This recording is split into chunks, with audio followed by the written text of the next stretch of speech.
I'm inviting you to my tournament on the 12th of October 2019 with a guaranteed prize.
kids think they're fighting for their right to party. But all they've done is turn a good time into a nasty riot.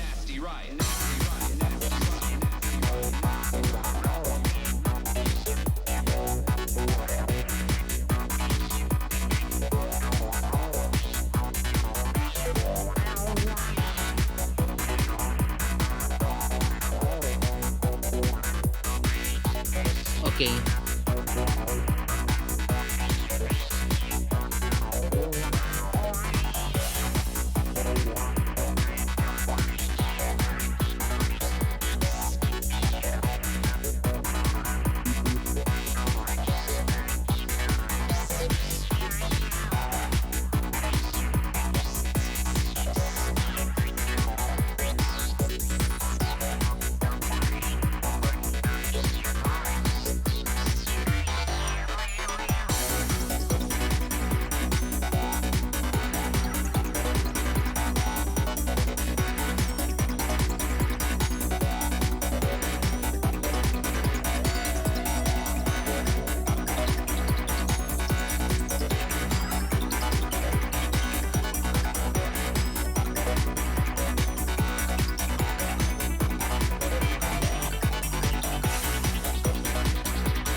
I'm inviting you to my tournament on the 12th of October 2019 where the guaranteed prize pool is $200.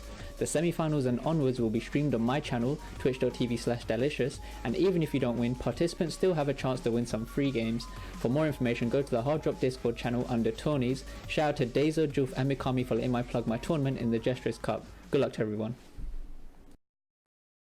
Jstris Cup September is brought to you by the Hard Rock Tetris community and Shootman, also sponsor of the next Delicious tournament. Check it out on October 12th.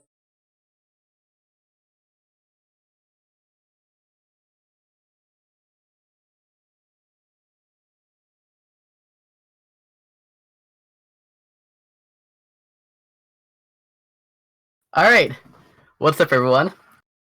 We have Jstris Cup September, so this is the 4th Jstris Cup, hosted every single month. And I'm your commentator, Garbocan_. And looks like we've got some interesting developments in the bracket, so it's going to be top 8 and onwards that's streamed. And all of these players are very notable, including the people like Wumbo and A Jamba. So it'll be an interesting finals. Actually, I think Wumbo's in the losers bracket, but I have faith it'll make it out.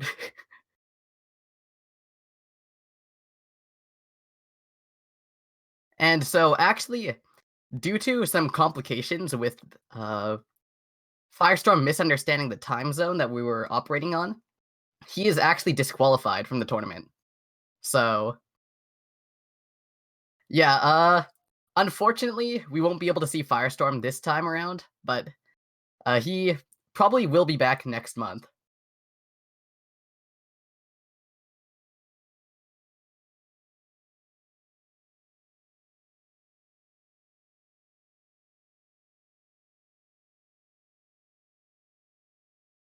Alright, so right now we're just waiting for the first match.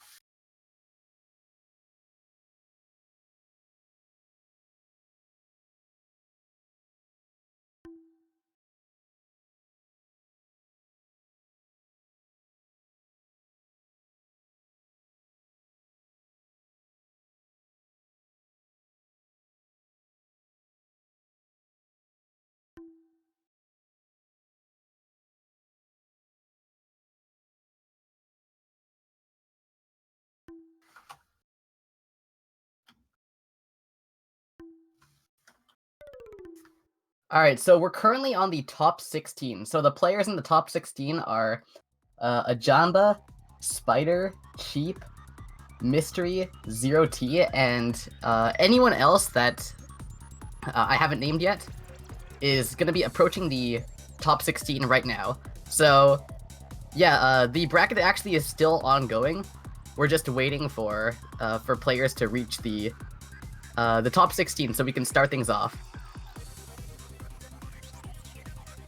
Or the top 8, sorry.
Alright, so in the meantime, I guess since we're waiting on some players, I'll have time to read some chat right now. So yeah, let me see here. Yeah, okay, so they were seeded by sprint time. And the current sprint time average is actually under 55 seconds through all 160 players. So that's actually pretty amazing considering, yeah, against 160 players, and the average fell below 60 seconds. Although there were a few players that pulled down the average quite a lot.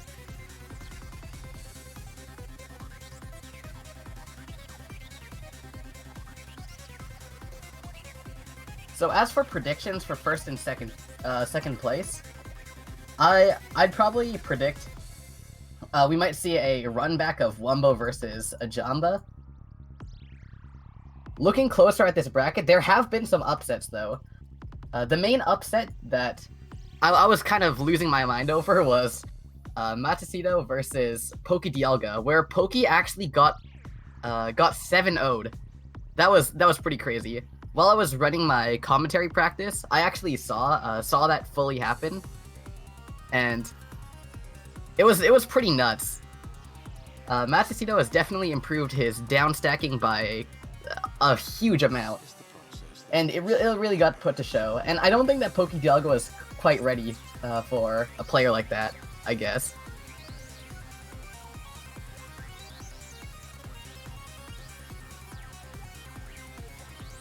It was an upset that was made of mostly just PokeDialga probably not expecting that level from Mattito, since he trained pretty hard.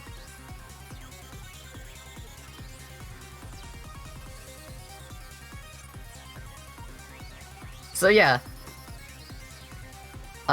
Let me see some other interesting matches here. Because upsets do happen occasionally. First to 7, actually, it isn't the most accurate format as far as figuring out who the most skilled is. There is some kind of room for upset there, compared to something like first to 15. And actually, speaking of Mattito, we have ZerT versus Mattito right now.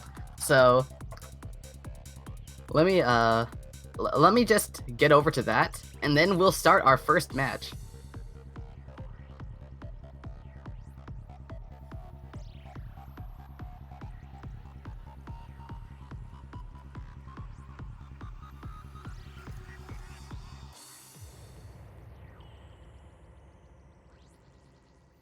The hydrogen atoms meld together to form helium, a heavier element. This is the process that makes stars burn so brightly. Alright, so it looks like they're doing a warm-up right now. And yeah, there we go. Do we have the scene switched? Okay, there we go. There we go. We've got Mattito versus ZerT. And so this is going to be in the top 16. And now we're starting things off right here. Again, this is the first warm-up. And then we go into a first to 7 set. So this will actually be a pretty interesting match. With, again, as I was saying before, all of the recent developments with Mattito's improvement, this could get interesting. So ZerT is probably the more experienced of the two. Just in general, he's been playing Tetris for such a long time, and in tournaments. So if tournament nerves are going to be at play, it'll probably be in ZerT's favor. But Mattito, again, playing it pretty clean here, going for some nice back-to-backs. A very good down stack, spiking ZerT up to the top of his board. But his garbage is fairly clean, so he's going to be able to down stack off of that. Forecast a T-spin double, and reverse the situation on Mattito. And Mattito wasn't actually doing too well when he was at the bottom of his board. Although his down stacking has gotten better, he still has to keep it consistent at the bottom of his board without the use of garbage in order to get the kills. So that seems to be his main difficulty right now. Meanwhile, ZerT is very balanced of a player. Again, he has so much time, and he's had so much time to kind of refine his playstyle and get to a level where there aren't as many openings as some of these other players. And now Mattito going for an interesting down stack combo here. It actually does mess up his stacking a little bit, but he gets a bit of cheese lines. But ZerT's down stacking is at the point where just that few cheese lines wouldn't go too far to actually put any pressure on him.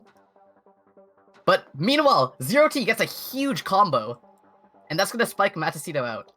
And that was only the warm-up, so we've still got a full set ahead of us. So now we're resetting, and this is going to be the first game. APM is pretty similar, and PPS. So now we see Mattito starting off with some T-spin doubles. Misdrops a T-piece, though, so he's going to have to try and stack around that to fix it. His stack is looking a bit screwed up, although he is able to combo out of it a bit. Not without ZerT getting some good pressure in the meantime, though. While Mattito was trying to fix that misdrop, ZerT wasted no time in building up more attacks and just trying to continue on that pressure. But Mattito has good enough down stacking to the point where he's going to be able to get away with that with relative ease. ZerT didn't get any spikes that were extraordinarily good, which means that he was able to let Mattito get away with that. Almost scot-free now, actually. And now ZerT building up a fractal here. That's gonna be some good damage off. And floats another T-spin double there too. Has a nice 3-wide combo to finish it off. That's gonna be a very, very nice spike for ZerT.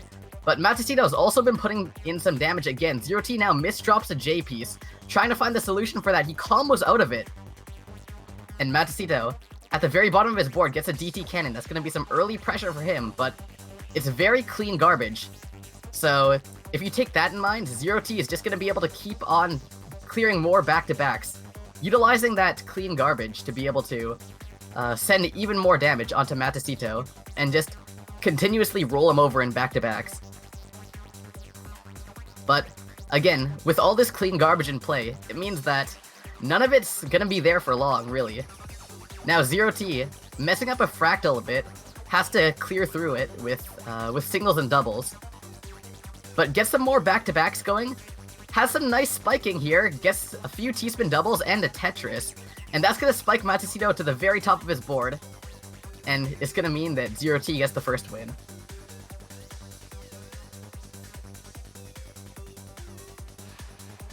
So now Mattito, starting off with a very messy Albatross opener. He looks to be trying to get the eyepiece over, but it's too bad of a misdrop. Puts the T right on top of the part that's floating on there, and that gives ZerT a very easy round. So now both of them starting off with PC opener. Mattito tanking the PC, now has a ton of clean garbage on board. Just trying to downstack here and get some good value off of it. Although this last little bit seems to have been either misdropped or choked. But either way, that's a lot of wasted potential lines for him. But ZerT is also not playing the cleanest either. He kind of screwed up the opportunity to get the kill on Mattito there, while Mattito was struggling. But ZerT does get a nice downstack combo and gets out of it. So now, Mattito had some clean garbage to, or some cheese garbage to kind of clear through, but he doesn't make it through that, and isn't punished for wasting that much time. Too much. ZerT also having some kind of messy stacking to work on here, and to kind of make his way through. And now, Mattito building up a 7-2 stack. Just trying to get out some APM here while ZerT was fixing that misdrop, but it looks like he's not going to be able to do too much. ZerT still has a ton of attacks to work with, goes for another quick T-spin double there, downstacks, opens up the clean garbage well, but misdrops, so he's not going to be able to use that TSD hole either. But that may be the least of his worries though, since he also has a very, very weird kind of misdropped stack to work with, and to try and make his way through. But he does end up doing that. Mattito dropping off a little bit in APM at the very end there, so not able to spike ZerT out, and not able to punish those kind of poor decisions. But now, ZerT getting his board back down to a pretty nice and comfortable state. Meanwhile, Mattito's been at the bottom of his board, but he hasn't been using that position to force as much damage as he could be doing. Now ZerT gets a nice downstack combo, reverses the situation on Mattito, and along with the pressure of the hurry up garbage, Mattito gets topped out.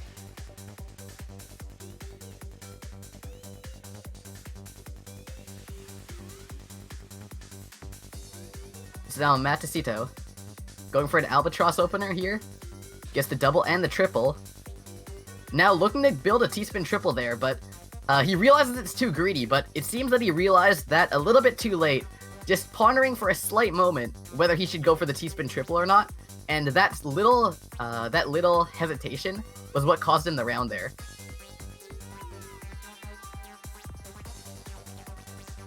Now Mattito, 4 games behind, still hasn't picked up his first win yet. ZerT is playing a lot more aggressively now, with more stacked T-spins and floating T-spins. He's in a pretty comfortable spot right now. He knows that Mattito hasn't been playing the best in these recent few rounds, so he's taking a lot of liberties in his T-spinning to just try and get as much APM out and to finish off Mattito.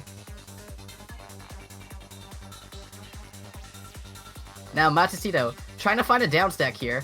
His down stack isn't looking as crisp as it usually is, especially in the match where we saw him 7-0 Poke Dialga. And yeah, again, completely messes up his stack here. Trying to find a down stack through. He does open up the well, but ZerT spikes right before he can put the eyepiece directly down into there and take the Tetris. So that's going to be match point for ZerT.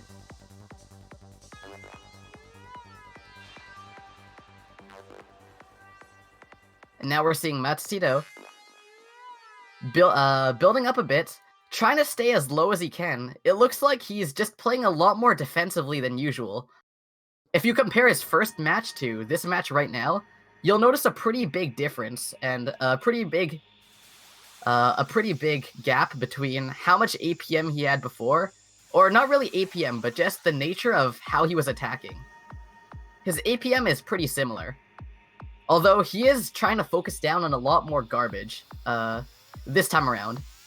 Just respecting the fact that ZerT is better than attacking at him, and just trying to stick to defending. But he does get a nice combo going, which does put some good garbage onto his opponent, ZerT. But he wastes the eyepiece that was crucial towards downstacking that, and then tries to place pieces to cycle towards the Tetris, but doesn't get it quite in time for ZerT to put on a little bit more damage and nudge Mattito to the top of the board. Bit greedy from him. And that's going to be the 7-0 win for ZerT.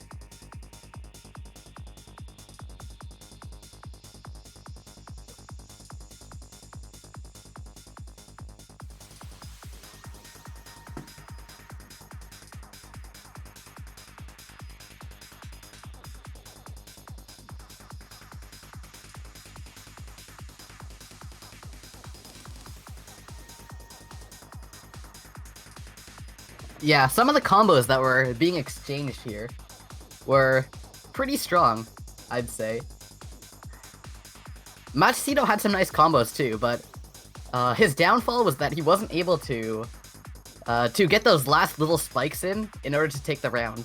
So he had his board at the very bottom, and he had a lot of headroom to keep on attacking, but his attacks weren't effective enough to spike ZerT out when he had the advantage.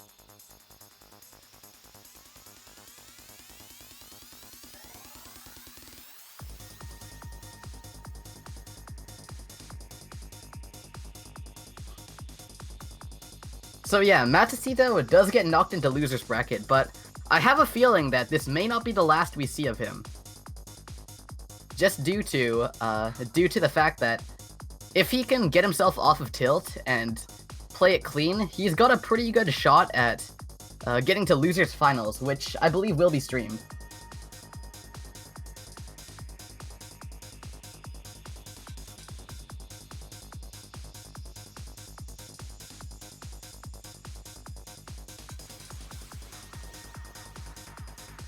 What is tilt? So tilt is, it's basically just, how do I explain this? Just after losing, you kind of get into a bad mindset and continue losing off of how you are mentally. Yeah, differently or worse than how you normally would play.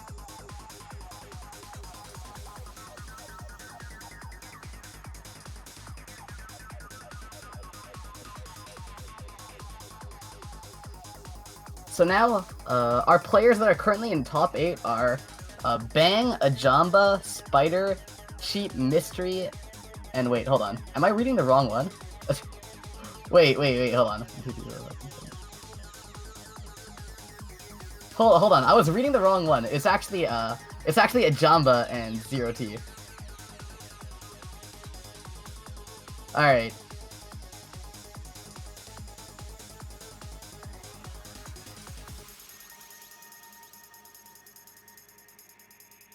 So yeah, tilt's a pretty difficult thing to kind of circumvent. There are players here like ZerT and Wumbo and A Jamba who have played in so many tournaments that they have the experience to kind of be less affected or ignore tilt. So Yeah, but for the players who haven't played and as many tournaments and don't have as much experience, tilt is a pretty big factor into some of these tournament matches, along with nerves, which is pretty much the same.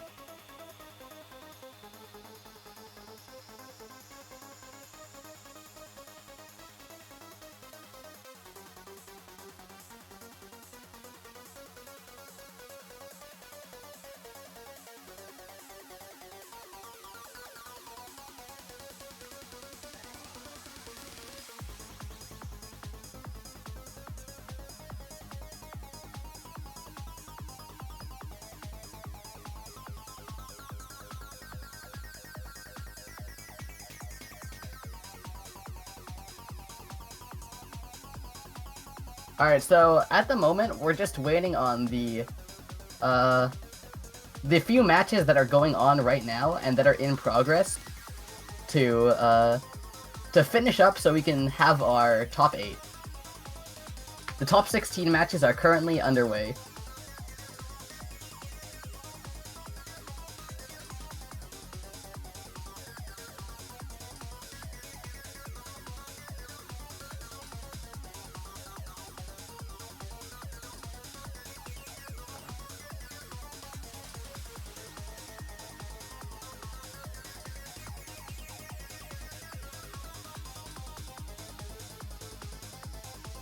Yeah, many players were looking forward to seeing Firestorm playing against A Jamba, but looks like A Jamba's gonna have to be Firestorm-less this time around.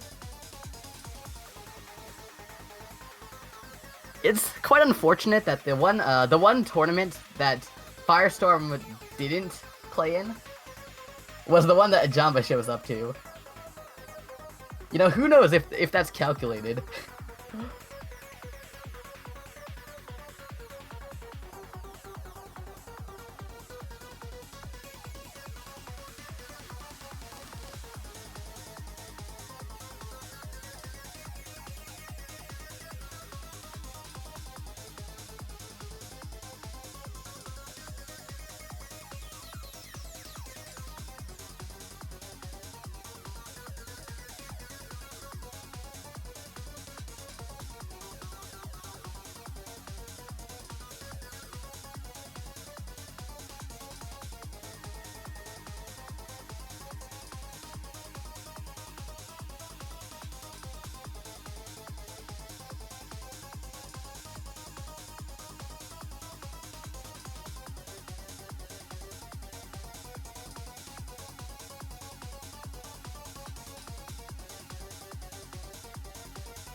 Alright, so we seem to be having some slow matches, and since they're already underway, we can't cut to them.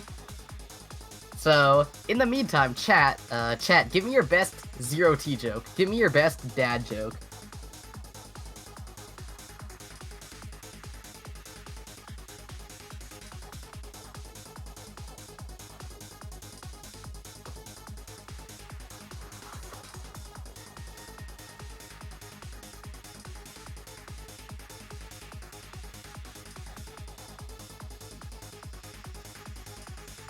I have no jokes. Damn.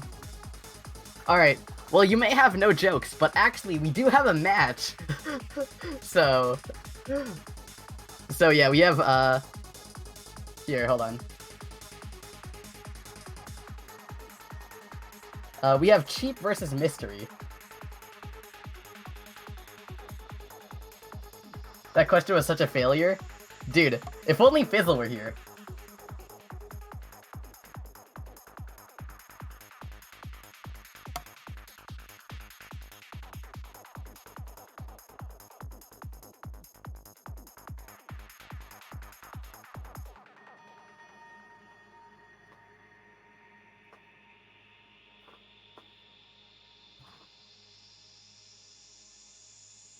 I mean ZerT joke as in, like, you know how ZerT made a really bad pun out of Mystery's name? That kind of deal.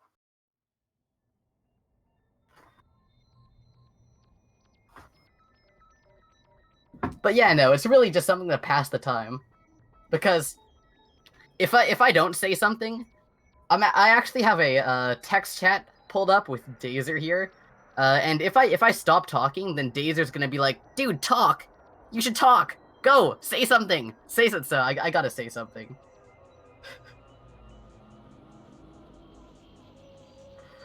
Alright, listen, I may be the one talking, but listen, Dazer's pulling the strings in the back, dude.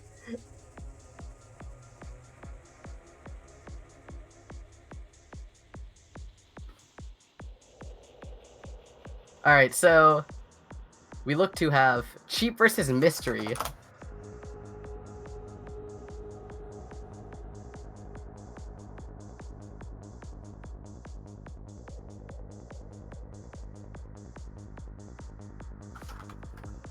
Alright, and both of them are in the room. So we're going to be seeing this match showing up in just a second.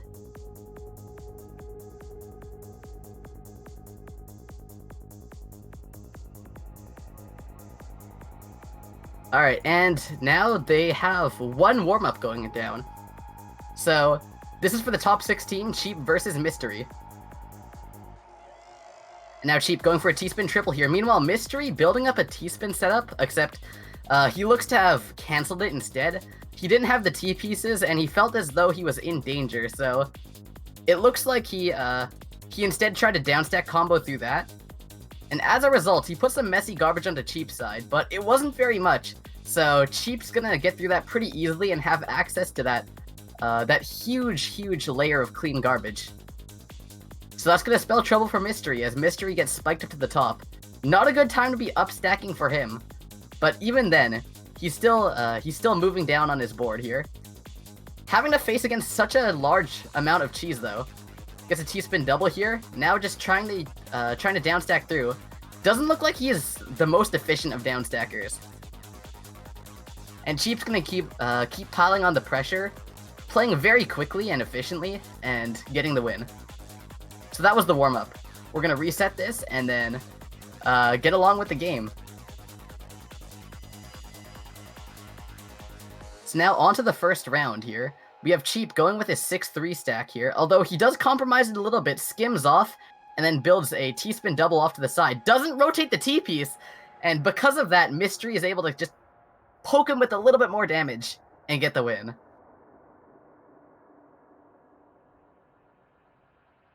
So now Cheap, looking to not make that same error again, is building up some more T-spins. Doesn't actually build an overhang for a T-spin though. He looked to be trying to preserve that hole for one, but doesn't go for it after.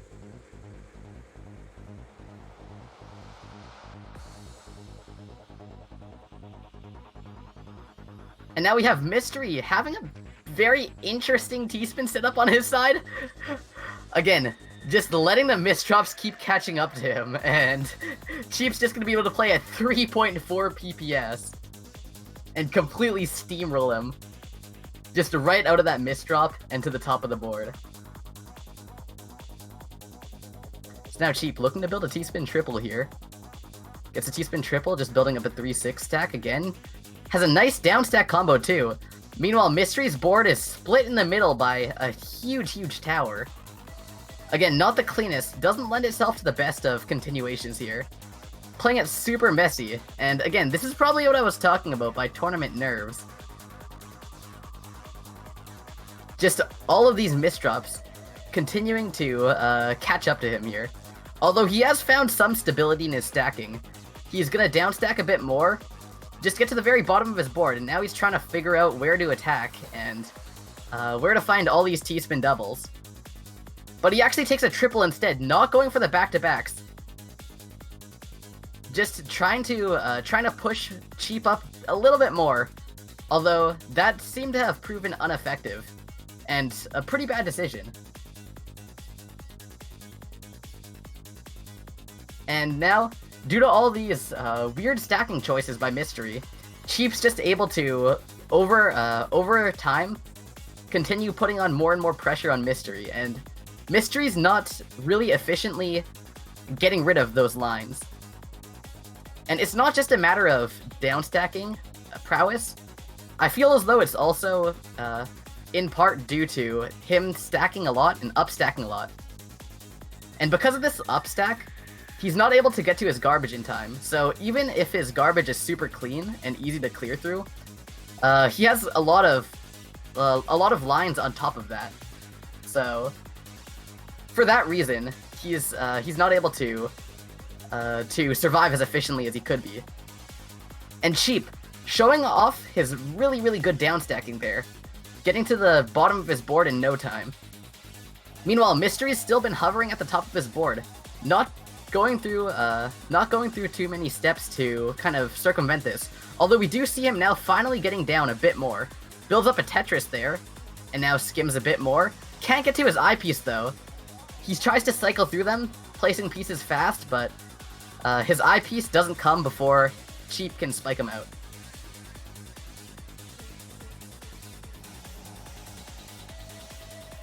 Cheap's downstacking is definitely one of the strongest in this tournament.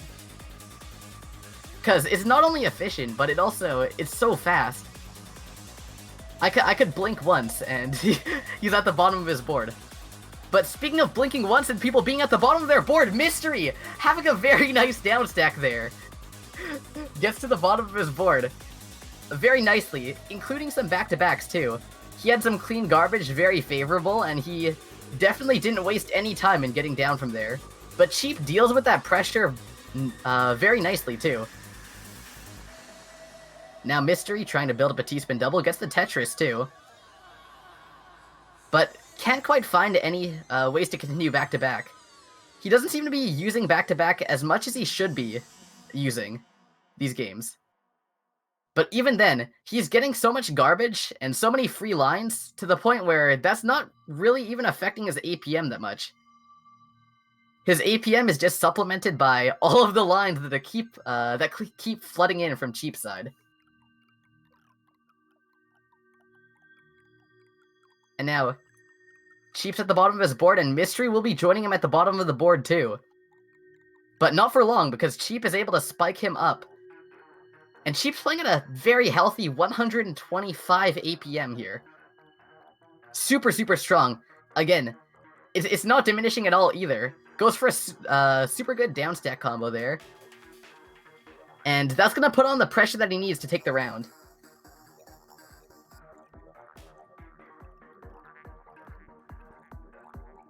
Now Mystery starting off with some early pressure. But again, he's not going for the kind of back-to-backs that he should be going for. I feel as though he's playing a little bit too fast. He's playing out of his means right now. Because if you look at his PPS, it's 3. And 3 PPS is quite a lot for a Versus. And it leads itself to situations like that, where he kind of outspeeds his own thinking speed. And kind of gets himself into bad situations. Although, tournament pressure can do that. I'm not particularly saying that he's suffering from tournament pressure, because that's not something that we can know, but tournament pressure is known to make someone play a little bit faster than they really should be playing.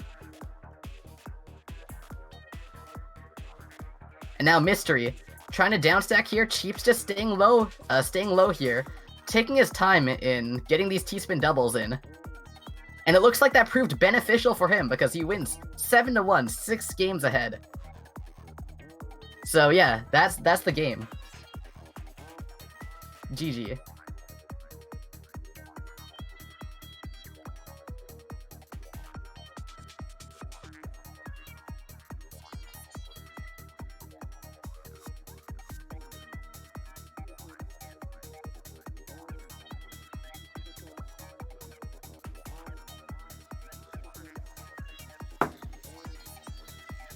So now, Cheap will be advancing on into top 8.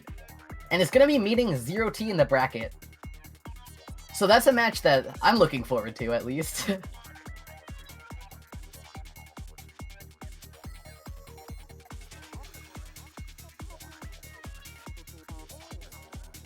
And we've also got Spider there too, so we're gonna be taking a quick 3-minute break. So, yeah, right after that, we're gonna be launching right into top 8, so stay tuned for that. I'll see you then.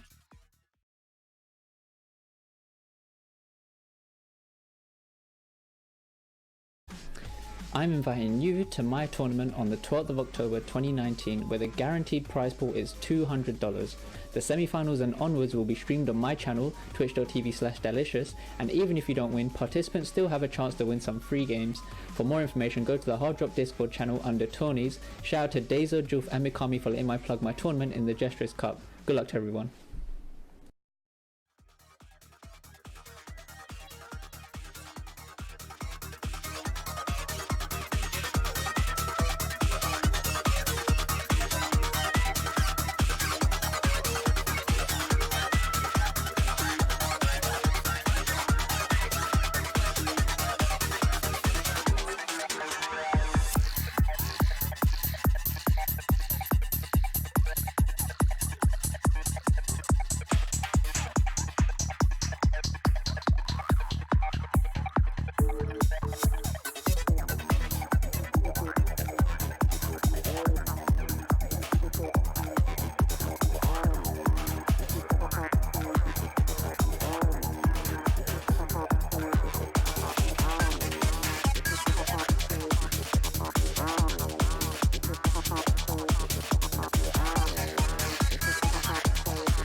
Jstris Cup September is brought to you by the Hard Rock Tetris community and Shootman, also sponsor of the next Delicious tournament. Check it out on October 12th.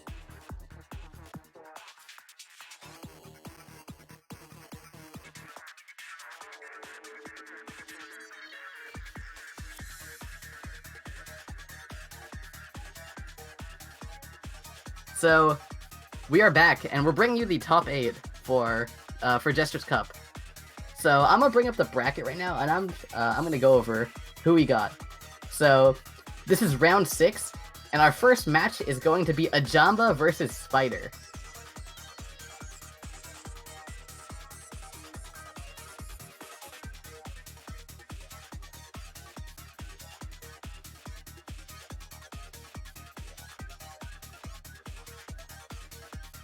Alright, so A Jamba is quite the legendary Tetris player. He won the final Tetris Friends tournament along with a ton of other tournaments. Which TTOs did he win? Pretty much #1 player. Yeah, I would be inclined to agree.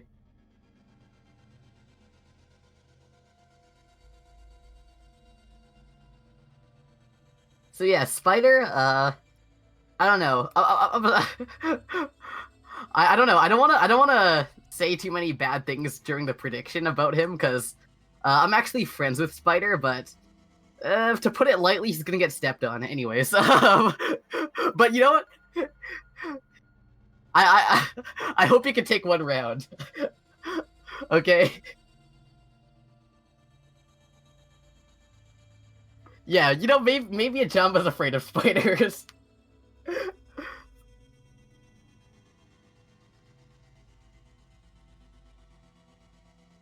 That means you should talk more trash. Actually, you know, you've got a good point. You you have a good point. Biased commentary unfollowed.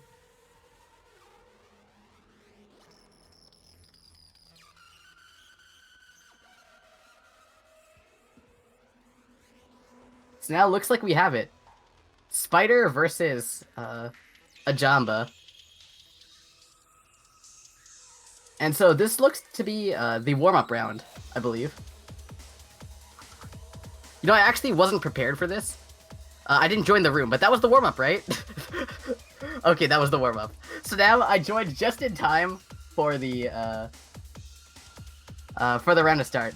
This is not Whip Emerald. This is A Jamba.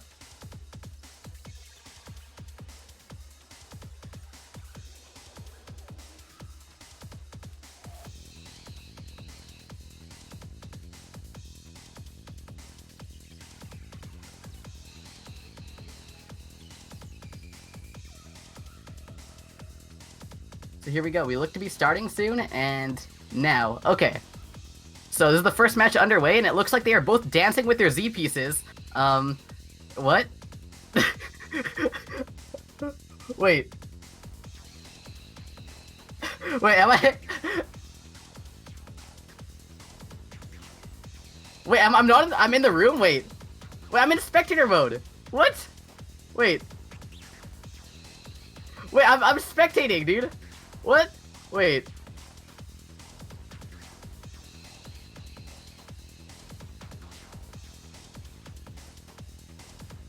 No, I swear I'm spectating, dude. Shut up, chat. Okay. Okay. Now we have actual first match underway. So now, it looks like Whip Emerald's, I mean not Whip Emerald. I was reading off the names, but A Jamba is going to be starting off with some very nice pressure here. As expected from the #2 player. Of course, since I just beat him, he's no longer #1. I'm #1, but now we see it. He's getting a nice down stack here too. Just putting on a little bit more cheese garbage onto Spider's side. Spider is just trying to stay as low as he can, but it's easier said than done versus Spider. Spider also misdrops a T-piece, which is crucial to his down stack. And Whip Emerald. A Jamba is taking the first round. Man, why do they have to name swap all the time? Okay. Anyways.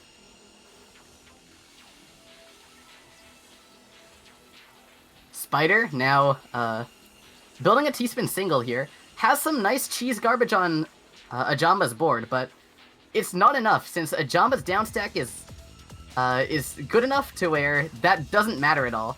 Now, A Jamba bursting very fast and getting a nice STSD going. That's going to push Spider to the very top of the board, and a very well executed spike from A Jamba to finish off Spider.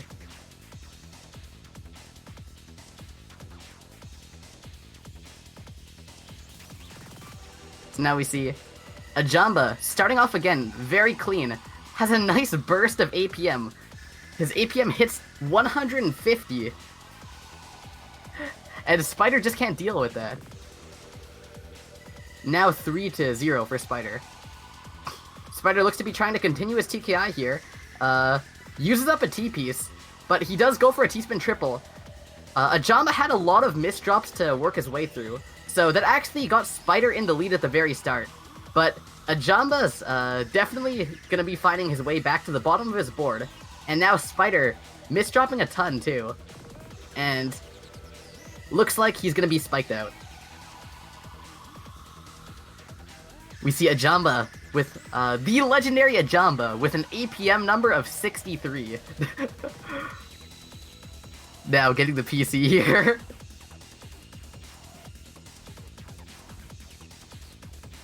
And Spider just doesn't know what to do here. He misdrops just right on top of that super clean garbage.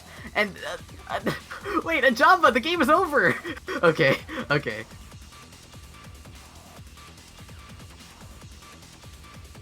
So now we see A Jamba just again building up a side forward. He looks set on building up that side forward, and it just completely demolishes Spider, pushes it up so far.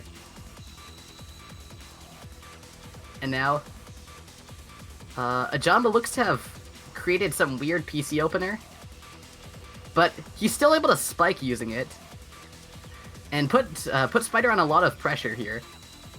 Now, very nice foresight from him too with the donation. And that's gonna be the game for A Jamba. Wait, what? Did they not reset after I won? Oh yeah, sorry, the real score is 0 for Spider, and yeah. And 6-2 A Jamba. But now that's the win, right? Wait, did they restart again? Wait, oh, it's first to 10! Hold on! Alright, so looks like I haven't read the rules yet. I'm a professional commentator, everyone. I'm not getting paid enough. Anyways.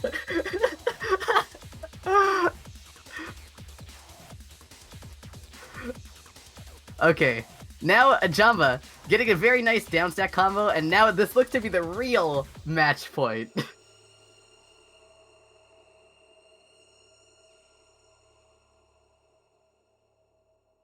Now, Spider over here. Spider's just trying to stay as low as he can. He looks to be not going for as many T-spins as he normally does, just because he knows that at any moment he could just get spiked super far. But that kind of mindset is working out for him. He is able to put some pressure onto A Jamba, but that garbage is just coming right back to him, because sooner or later, when you're against A Jamba, that garbage is going to be used so effectively and so well in order for A Jamba to get down. And also attack. And looks like that's going to be the game for A Jamba. We're not, like, extending this anymore, right? It's not gonna be like, oh, no, it's actually a first to 15, right?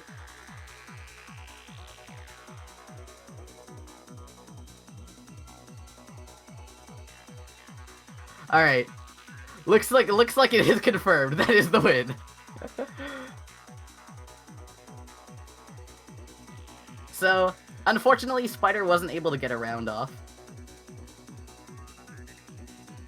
He tried to get around, but unfortunately, A Jamba packed bug spray. Alright, that's my bad ZerT joke.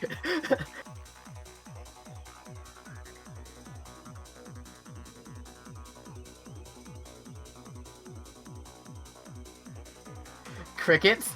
Oh, don't worry, A Jamba, could you pass the bug spray for those too?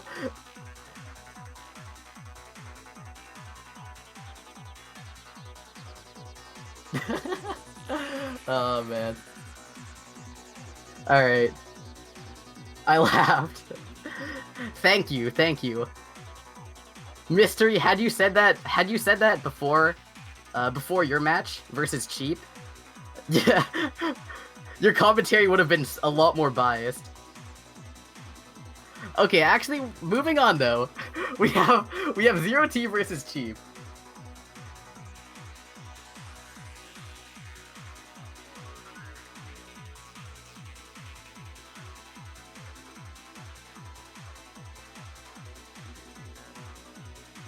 And are we going to be changing the scene for this? Because it actually is already starting. I don't know if this is warm-up or not.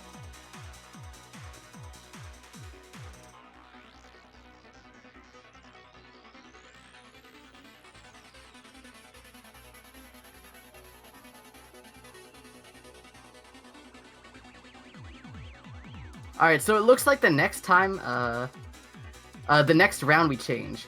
So currently, right now, it's warm-up. I actually kind of misunderstood what Dazer was saying. I thought this was like the warm-up to the warm-up, but nope. Looks like we're gonna be changing the scene on the actual game.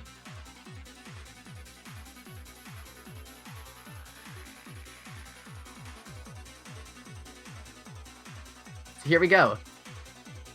For the winner semifinal, this is ZerT versus Chep. So now we start off with Chep misdropping, but it's not long to where he finds the solution for that and gets his way out. But meanwhile, ZerT is having a lot of trouble with all the garbage that he has, although he does find his way out of that. Gets a nice Tetris too, and is now comfortably sitting at the bottom of his board. Very nice down stack, and he does also extend his T-spin double into a T-spin triple there. Doesn't seem to have much effect on Chep though, who's also sitting pretty comfortably at the bottom of the board. So now, ZerT building up a T-spin double here. Chep has a ton of clean garbage though. Spikes up ZerT a little bit. ZerT goes for an STSD there, gets another T-spin double too, skims into a Tetris. And that's gonna put Chep so high up on the board, but Chep, using some creative skimming to downstack to the very bottom of his board with little effort at all in very little pieces. They both look to be playing at the same speed, but Chep's playing a bit more efficient as far as attack is concerned, having a higher APM. Now ZerT though, getting a nice downstack here, hits it, and now Chep has an Imperial Cross here, but his garbage hole is so covered, so it's going to be a little bit difficult to get down. But ZerT wastes a little bit too much time on building that fractal. He got a little too greedy there and let Chep slip out of that situation. Again, using Chep using his very strong downstacking skills, was able to just slide directly out of that that huge layer of garbage. And now Chep being in the position to attack a lot more than ZerT. So now we're gonna see a pretty fast exchange of attacks here. And it looks like Chep is gonna spike ZerT up so far, and it's a bad time to be at the top too, because hurry up garbage is now in play. But ZerT wastes no time in getting to the bottom of his board. Gets a perfect clear too, and that's gonna spike Chep out. Wow, very nice vision from ZerT. Being pretty resourceful, finding that perfect clear. And perfect clears during hurry up garbage are a death sentence if you can't cancel them.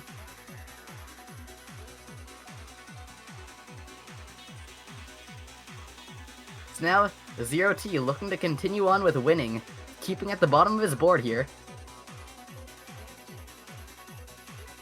And it looks like Chep's gonna get the early advantage here, looking to continue it with a T-spin triple, tanks those that bit of garbage too. And ZerT has a very messy board to work with.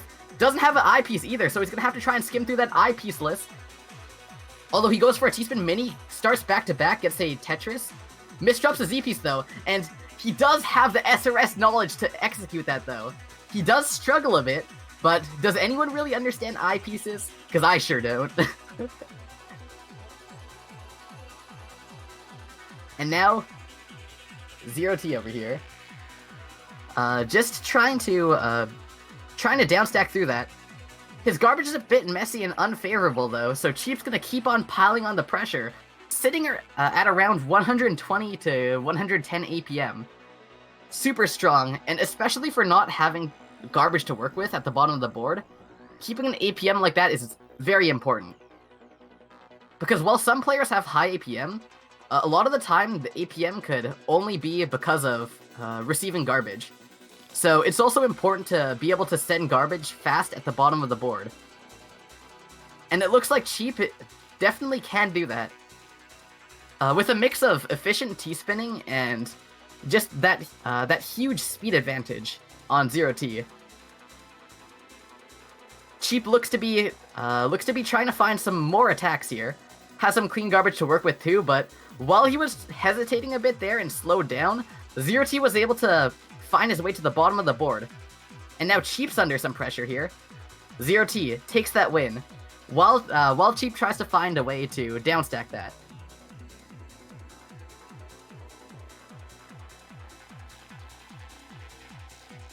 And now, ZerT, looking to have a nice little 4-5 stack. His garbage spawns in the right position too, so he doesn't even have to move from where he is. Now getting some more attacks with his garbage here. Although Cheap's doing a good job of using that garbage to just pile on more to ZerT. ZerT is definitely setting clean garbage and letting it backfire against him. Just going for a 0-9 stack now. Just pumping out more and more damage. He looks to be trying to just play it super fast and not try and go for many T-spins. And it looks to be that he's wasting his clean garbage holes. He definitely could have done something better with that little strip of clean garbage, but he decides to clear them with only tiny and kind of ineffective combos. So using that opportunity, Cheap's going to be able to just pump out more damage at the bottom of the board. Having a 3-6 stack and keeping it pretty flexible. Having his up stack be kind of minimal, it leads to him being able to use the garbage right when it comes to him, which supplements his APM a ton. Just since whenever he tanks that garbage, it's going right back to where it came from. But now we see a pretty fast exchange of attacks here, with ZerT trying to put some more pressure onto Cheap, playing a bit more aggressively, but Cheap gets such a nice down stack there. Just throws so much garbage directly to ZerT. And ZerT couldn't handle that. I believe that was over 15 lines of garbage all at once. But now Cheap misdrops 2 L pieces on top of each other, and now trying to solve it, but there really is not much he can do here. He's got his hands tied, but Cheap just able to make his way out of that. But ZerT just finds his attacks at the very last second.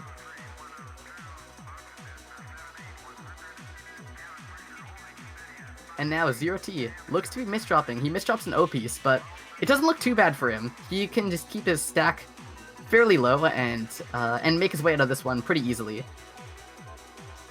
And meanwhile, his garbage is so clean, all spawning in the same location.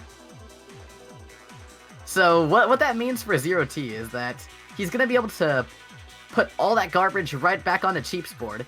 And if you can upstack effectively alongside the garbage, he can spike Cheap out, but it doesn't look like he's able to do that well enough because Cheap's just able to cancel all of the garbage being sent to him and just clear it off. But now Cheap misdropping a T-piece, I believe, and just right off of that, ZerT is able to pump out APM and spike Cheap out.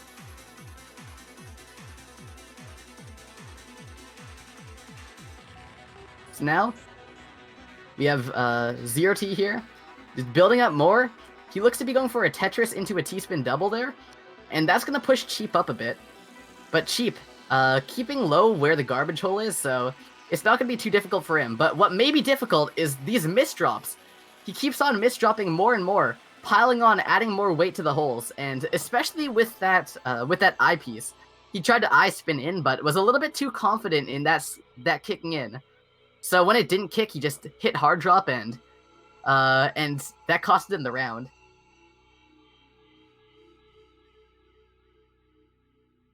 So now, Cheap just has some clean garbage to work with. ZerT's upstacking a bit much here. Just goes for a Tetris that was a bit too greedy. And now that's going to put him under more pressure than Cheap has. But Cheap misdrops the eyepiece, and it looks to have completely killed all of his morale for that game. Just goes AFK after that one. He had a T-spin double forecasted after that too, so he could have easily turned that, or I shouldn't say easily, but he could have very well turned that into a winning situation. But because of that misdrop and not having an eyepiece coming up soon, yeah, there really was no hope for that game.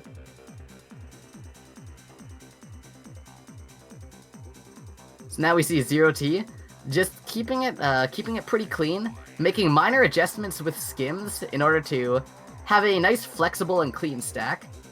Not trying to go for too many wacky back-to-backs. Whereas Cheap over here is trying to find stability in his stacking, but it's not coming to him. Just trying to make that T-spin double. He does, but misdrops a piece, which is gonna kind of ruin his stack too. Covers the hole again. This is not like Cheap to see stuff going on like that. This may be the forces of choke that we were talking about earlier, and tilt. But now we have ZerT at 7. 7 points to Cheap's 2. Just keeps on winning that lead. And now, Cheap's actually building up what looks to be a small 4-wide combo, I want to say.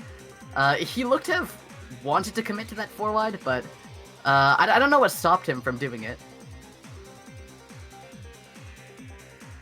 And now, Cheap building a T-spin double here, although he does have a ton of lines on top of that garbage hole, so he's gonna have to work towards getting to that. Now gets the T-spin double here, and just trying to skim down. Not the best time to skim through though, because ZerT was at the top of his board. He should have been attacking at that point. And now Cheap, trying to downstack here, but he doesn't have any good solutions. He kind of backed into a corner there. And ZerT capitalizing hard on that bad decision. And gonna be taking the win. So now ZerT has a very fortunate garbage hole spawn here. Gonna be able to get a T-spin double there and just go into a 1-8 stack. Obviously he's not gonna want to stay there for long, but he can get some nice garbage off. But Cheap sending that directly back at him. And it looks like Cheap's definitely not ruled out of this one just yet. Because he seems to be playing a bit better this time around. Doesn't seem to be affected as much by things like tilt. And just pulling off 130 APM and getting himself back in at 3 points.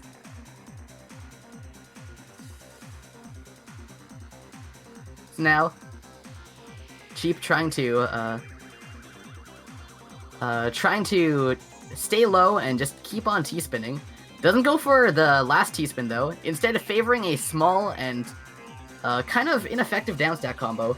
Meanwhile, ZerT is also skimming at the bottom of his board too. Again, both of them seem to be playing a bit safer than their usual playstyles. I've seen both of these players play quite a bit, and I'd say that, yeah, it's almost as if both of them are being a bit more cautious and kind of respecting the opponent's APM. And speaking of APM, Cheap looks to be picking it up here. Keeping above 100 APM, just getting a T-spin double there. And meanwhile, ZerT still staying at the bottom of his board, not harmed too much by Cheap's garbage. And now, ZerT looks to be getting the Tetris there too, pushing Cheap up. So now is ZerT with the advantage here, looks to be trying to find a win off of this lead. And builds up a Kaiden setup, okay, and skims off a bit more, breaks back to back, but gets a T-spin double Tetris too. And so Cheap downstacking down to the bottom, getting some nice downstacks off, and good cheese garbage onto ZerT's board. So now ZerT is trying to downstack through, builds up a Tetris too, and it looks like ZerT builds a kind of weirdly donated Tetris too, or a T-spin double. And now we have hurry up garbage in play. So Cheap looks to be trying to get to the bottom of his board here. He knows that under this kind of hurry up garbage, the lower position is definitely a lot more powerful, since you don't have to always have attacks ready to cancel off. And ZerT seems to be respecting that too. But ZerT being pushed up a bit more, but he has a very clean well to work with, gets a T-spin double and a Tetris, and it looks like Cheap just can't deal with that. He tries to go for a downstack combo, but none of it can even put a dent in the amount of pending lines that he has. And especially with that little height to work with, a spike like that just is a complete game ender. So now, Cheap building up a 7-2 stack. Tries to go for a small combo there, but it doesn't affect ZerT at all. Now ZerT just keeps on putting on the pressure, farming out those back-to-backs. Upstacks for a Tetris too. And now Cheap also finding his way to the bottom of the board with a combo. And that puts some cheese garbage onto ZerT's board. So ZerT is going to take a little while to try and find his way through this. Meanwhile, Cheap's going to put on some more pressure to ZerT. But it doesn't look to be nearly enough to kill ZerT. And now also trying to go for an STSD there, but he doesn't have the L piece. And that kind of greed is what makes ZerT able to win the game. So that's 10-3. I honestly expected it to be a lot closer, but towards the middle of that set, Cheap seemed to have been slipping, and he only got a grasp of his kind of, his T-spins and efficiency, and that good downstacking that we know him for, towards the last 3 rounds of the game. And it was too little too late for him, and ZerT was able to take the win.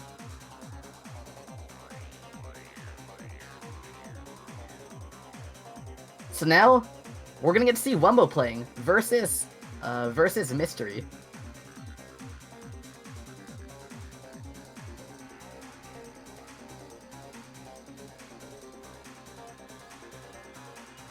And it looks like Mystery saying in chat, "It's been fun, lads." Looks to be giving his goodbyes before he goes against Wumbo here.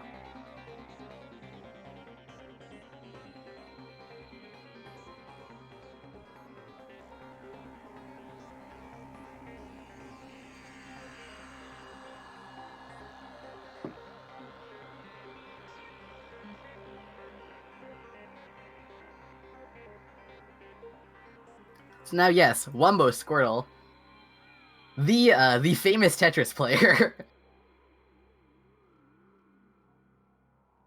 and the underdog Mystery.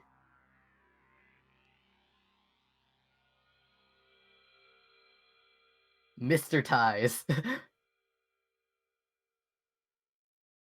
Alright, Dazer, dude, you don't gotta spam me with the link, dude. I know that there's a match that's about to happen.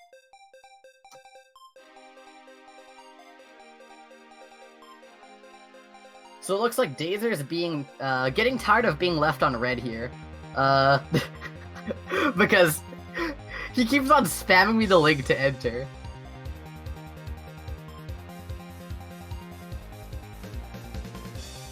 Shoutouts to Dazer for pasting the link 4 times. So, just to make sure that I actually do read it.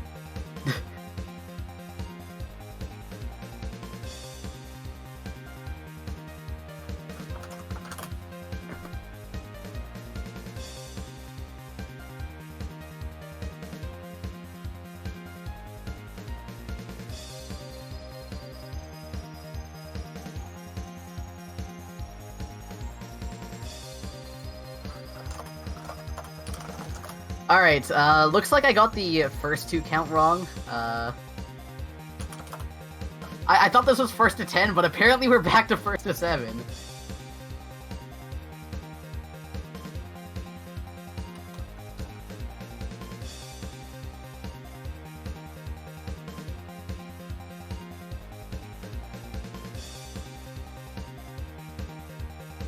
Alright.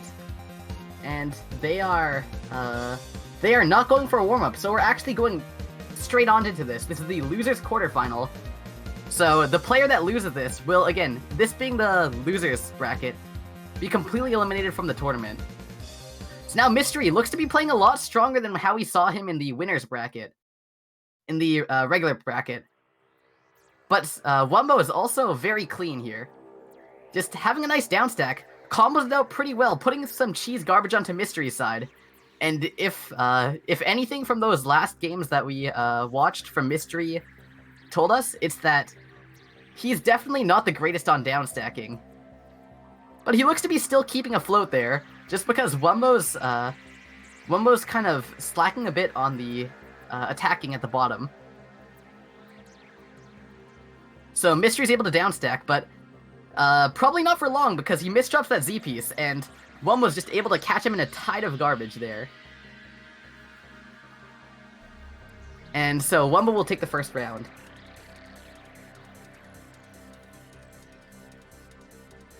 So now, Wumbo looks to be building a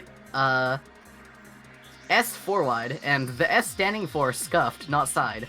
But anyways, gets the T-spin double here, goes for a nice combo, gets the Tetris, and that's enough to spike up Mystery.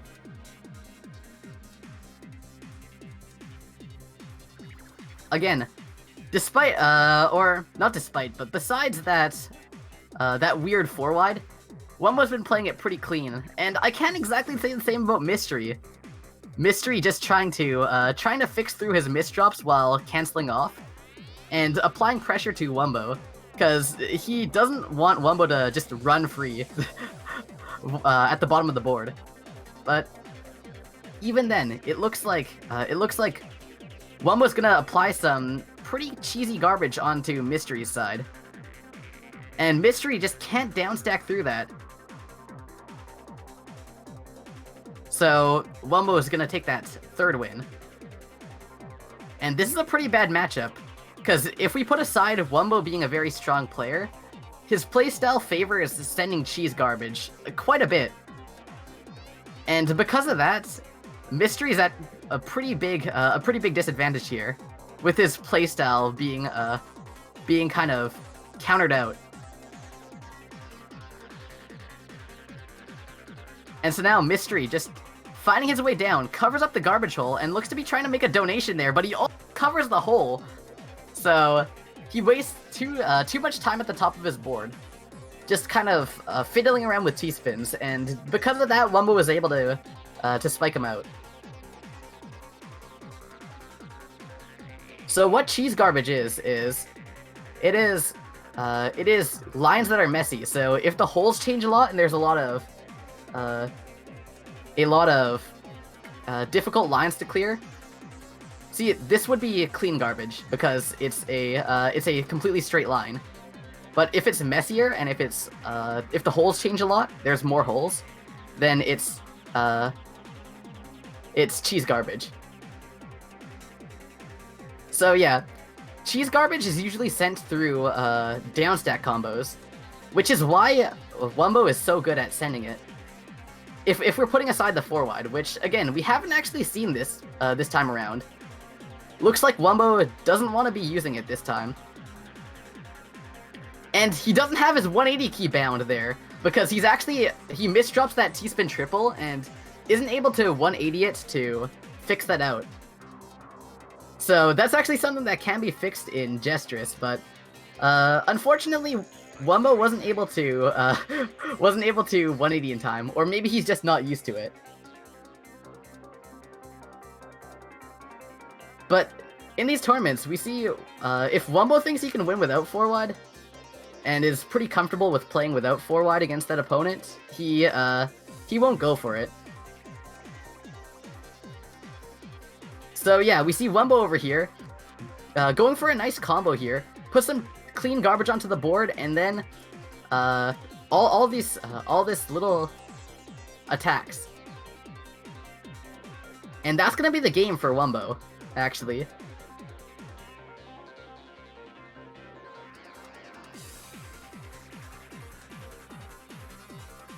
Mystery playing at such a high PPS, but he wasn't very efficient on the downstack there.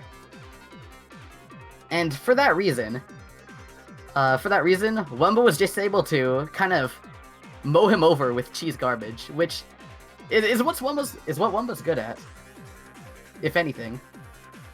Those little downstack combos went a pretty long way to disrupting Mystery.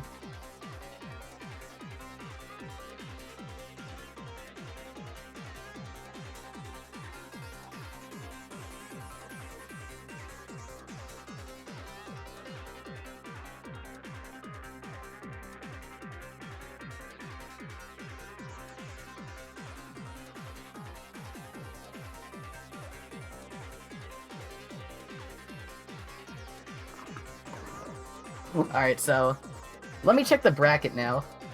Let's see, what are we going to next?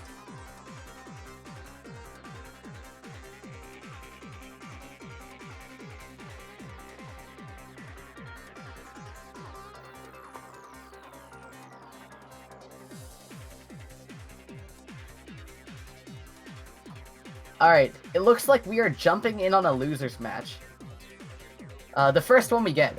So, while all the other matches are going on in the losers bracket, we're gonna be trying to find one that we can hop in.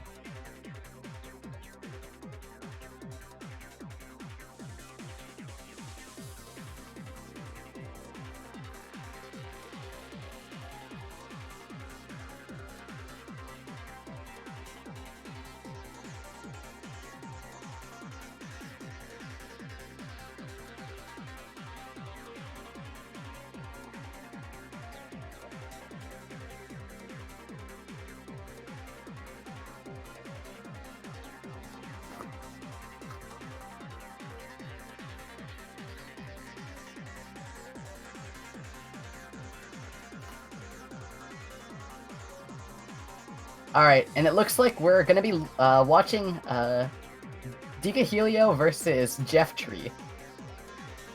Alright, Dazer, listen, I said you didn't have to spam me with the link, dude. Chill out.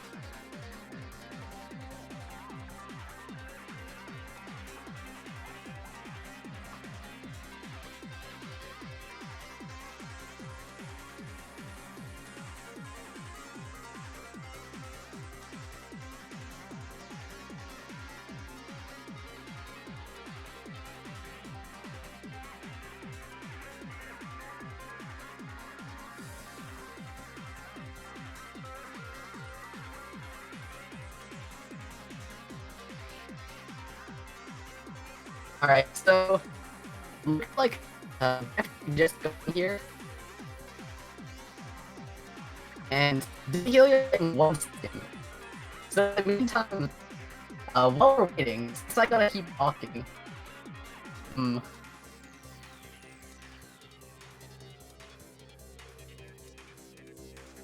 My mic's having issues. Is it possibly lag? On my side, Discord says it's fine.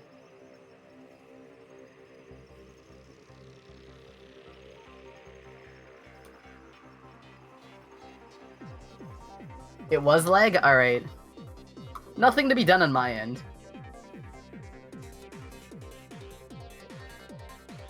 Alright, here we go. So they look to be starting now. Can we change over? And they're playing one warm-up.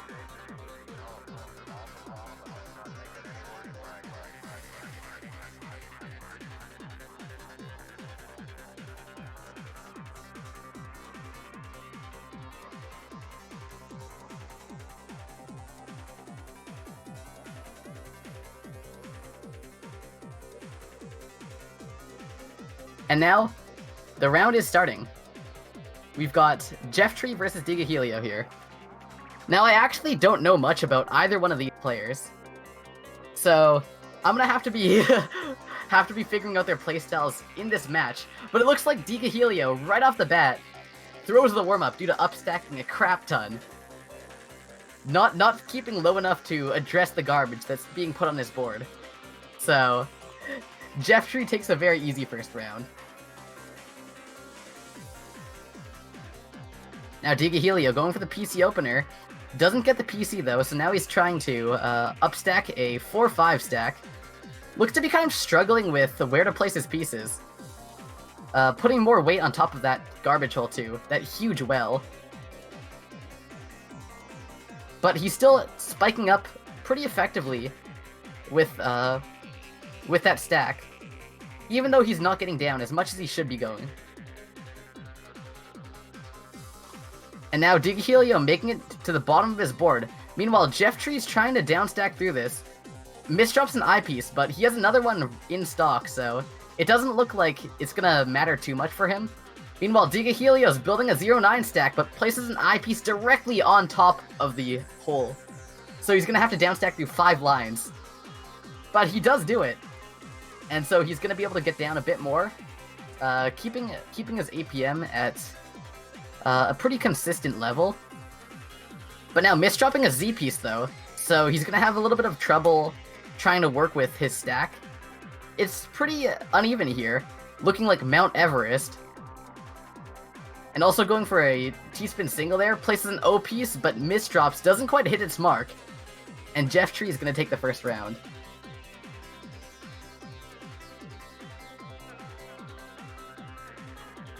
Alright, actually no. Looks like that was they were doing 2 warm-ups, so that wasn't actually the first round. Okay, so warm-ups are officially over now, and this is a first to 7. ZerT is leafing the competition behind. Well, I don't know about that one, dude. Alright. So now, starting off this, we have DeHelio over here trying to get some T-spin doubles. He gets a nice 2 T-spin doubles, but he's trying to find some back-to-backs out of this. It looks like he has a bit of tunnel vision on back-to-backs here.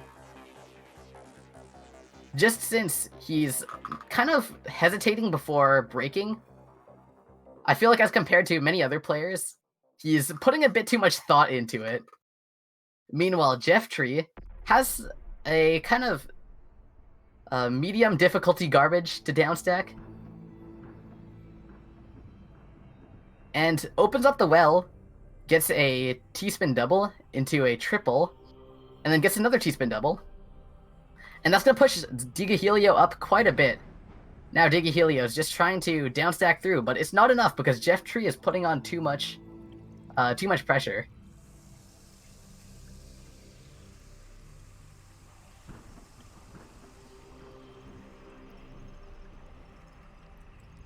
Now we've got DeHelio building up a DT cannon, but he misdrops it, so he's going to have to execute it with a J-spin into a small little downstack combo here.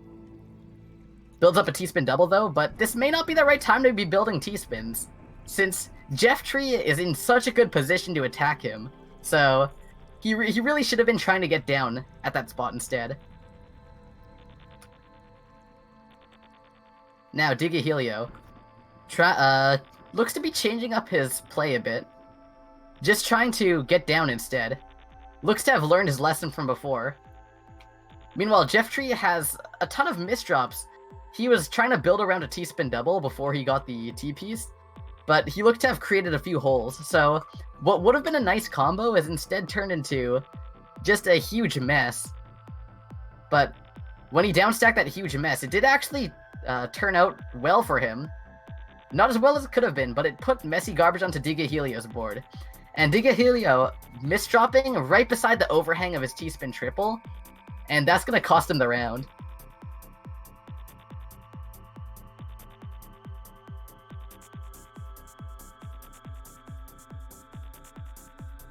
And now DeHelio, extending his TKI quite a bit here, just going with a nice 7-2 stack. And it looks like the APM off of that, coupled with his speed, is enough to spike ZerT out.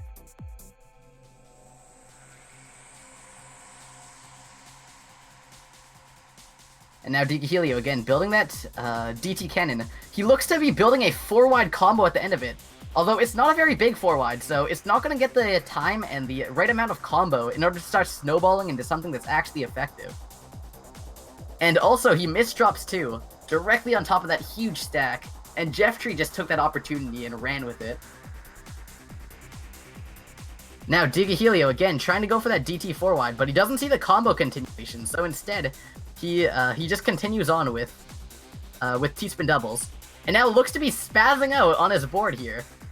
Seems to have lost his morale and gave up on that one. And gives ZerT that next round.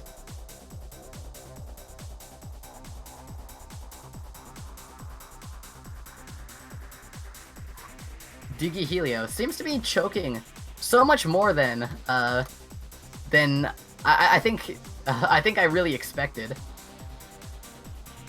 Again, I don't know these players, but I do know DeHelio as like a kind of fast player. But he's struggling quite a bit with not only the misdrops, but also some strange stacking decisions. And some weird places to do T-spins.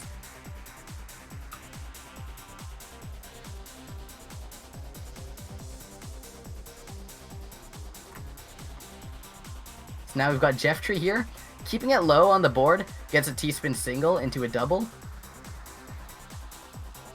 And just, again, trying to keep it pretty clean. Although he is in the process of doing that, skimming a bit too much. He's going for some small combos that aren't netting him nearly as much garbage as some other alternatives would. And because of that, DeHelio, even with his ineffective garbage sending here, he is still able to put some good pressure onto Jstris, just due to the nature of what Jstris really is doing. And now, Jstris looks to have a nice downstack going for him there. Gets a T-spin double and a Tetris, and DeHelio on top of the misdrops. He's not going to be able to downstack enough to make his way out of that one, and dealing with all that garbage that he has queued up on his side. So that's going to be the game. 7-1 for Jstris.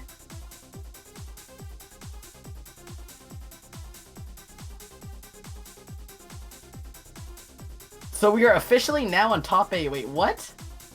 Wait, were we not in top 8 before? Hold on. Am I? Okay. Because I'm pretty sure I said like 1 or 2 or 5 times.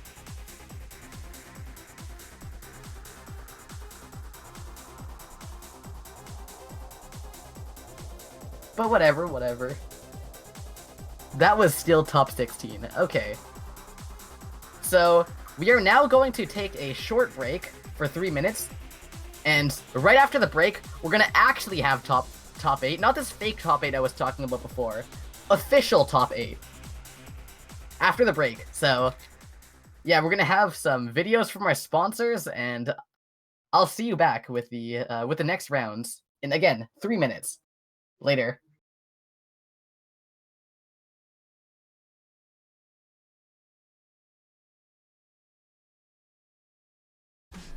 I'm inviting you to my tournament on the 12th of October 2019 where the guaranteed prize pool is $200. The semi-finals and onwards will be streamed on my channel, twitch.tv/delicious, and even if you don't win, participants still have a chance to win some free games. For more information, go to the Hard Drop Discord channel under Tourneys. Shout out to Dazo, Julf and Mikami for letting me plug my tournament in the Jstris Cup. Good luck to everyone.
Jstris Cup September is brought to you by the Hard Rock Tetris community and Shootman, also sponsor of the next delicious tournament. Check it out on October 12th.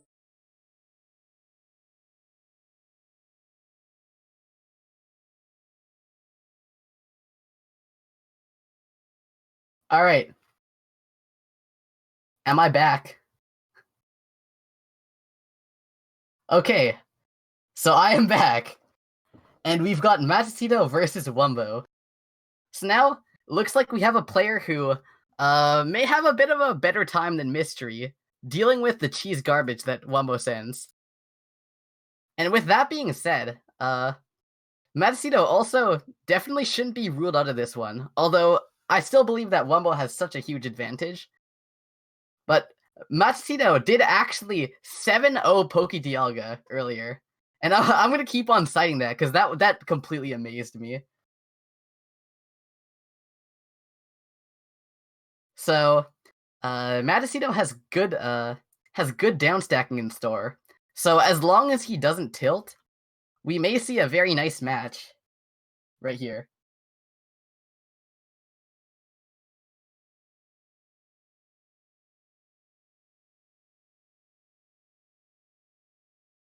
And so now, looking at the brackets here, this is our actual top 8. So, again, I actually, I'm sorry, I lied about top 8 earlier. But now, no, this is, you can see the bracket right there. You can see for yourself. This is the real top 8. And so, yeah, again, Wumbo versus Mattito. And I'm excited for this match. Mattito is the underdog, but even then, you know, upsets can happen. And we may just see one here with the amount of improvement that Mattito has seen recently.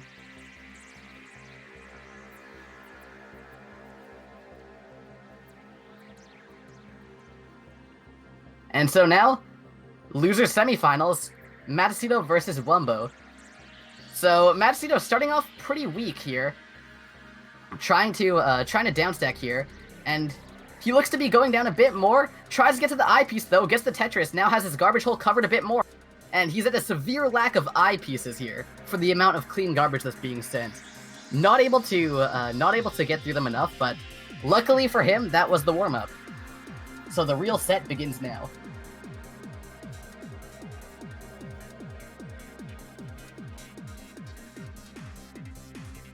And now, looks like Wumbo seems to be going for his 4-wide here. Now we finally see it come out. Wumbo has deemed Mattito a player that's worthy of him attempting something like that. But even then, Mattito was very good on stunting that 4-wide's growth right before it could get to any really dangerous spot. But now Wumbo building up 3 T-spin doubles here, sending some very clean garbage to Mattito's end. And now Mattito trying to get down, but he doesn't have eyepieces to work with. Now finally getting those eyepieces, but he misdrops the S-piece right on top of his well, and while he's trying to figure out a solution to get out of there, Wumbo was just able to completely mow him over in garbage. And so now it looks like we see Mattito actually challenging Wumbo's 4-wide with a side 4-wide of his own. They look to be at a similar height, so if they continue on, they look to be even out. They do cancel each other out. Mattito sending a bit more, but since Wumbo finished it earlier, he was able to build some attacks to be able to cancel off the last end, and they go pretty much neutral on 2 4-wides there. Now, meanwhile, Mattito misdropping a lot here. Misdrops a J and L piece, so it's gonna kind of waste him some time here. But he is able to recover from it pretty effectively, and just get to a comfortable spot on his board. So now staying pretty low, and while all that happened, Wumbo actually wasn't attacking nearly as much as he should have.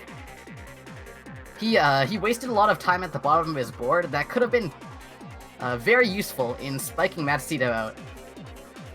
But he will definitely find more opportunities in the future, just due to the nature of how much stronger his APM is compared to Mattito.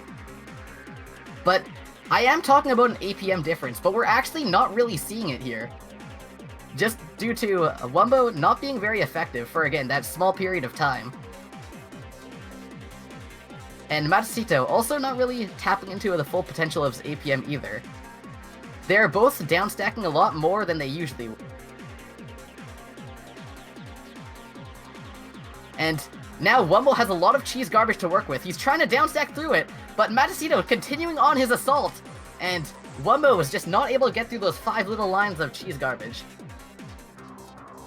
And so that's going to get a 1-1 tie for Mattito and Squirtle so far. Now, Mattito looks to have tried to build a 4-wide, but instead goes for a 3-wide. But while that was quite unfortunate, it was an absolute tragedy on Wumbo's side. Wumbo instead having to go for a T-spin triple overhang TSS. And Wumbo, though, finding his way back down to the bottom of the board, not letting that little setback really keep him down. But he is, while he's not letting it keep him down, he does get down to the bottom of his board very fast. Goes for an I-spin there, continues on the combo a bit more too, just trying to find any little extensions that he can make to cheese Mattito out a bit. But Mattito, going for another T-spin double there, just keeping it very low, very clean, but I don't think that that's what he should be doing. He should be attacking a little bit more. Cancels out that last T-spin double of the STSD, and because of that, Wumbo was able to downstack through that, combo up a bit, and while it wasn't the strongest attack, it was still enough to take Mattito out. But now we see Mattito changing it up a bit, starting with a PC instead. So that was also pretty effective at stopping Wumbo's 4-wide. But even after passing the 4-wide, Wumbo definitely is no joke of a player, keeping above 120 APM right after. As now looks like Mattito trying to build up that 4-wide. They seem to be at similar heights, I want to say. And looks like Mattito gets a little bit more combo off, sends an extra 5 lines out. And so Mattito is going to take the early lead, but it's not going to be that big of a lead, so Wumbo definitely is going to be able to clear through that and even things out. So now Wumbo just trying to keep it kind of low, keep it clean, be able to have the flexibility of accessing his garbage holes whenever he can. And meanwhile, Mattito going for a pretty different approach, staying upstack heavy here. And it looks like that worked out for him. He was able to combo through that and put some pretty cheesy garbage onto Wumbo's side. All he needs is a bit more pressure, and Wumbo's not having a good time dealing with that garbage there. So for that reason, Mattito had such a nice chance, but he actually seemed to have thrown it there.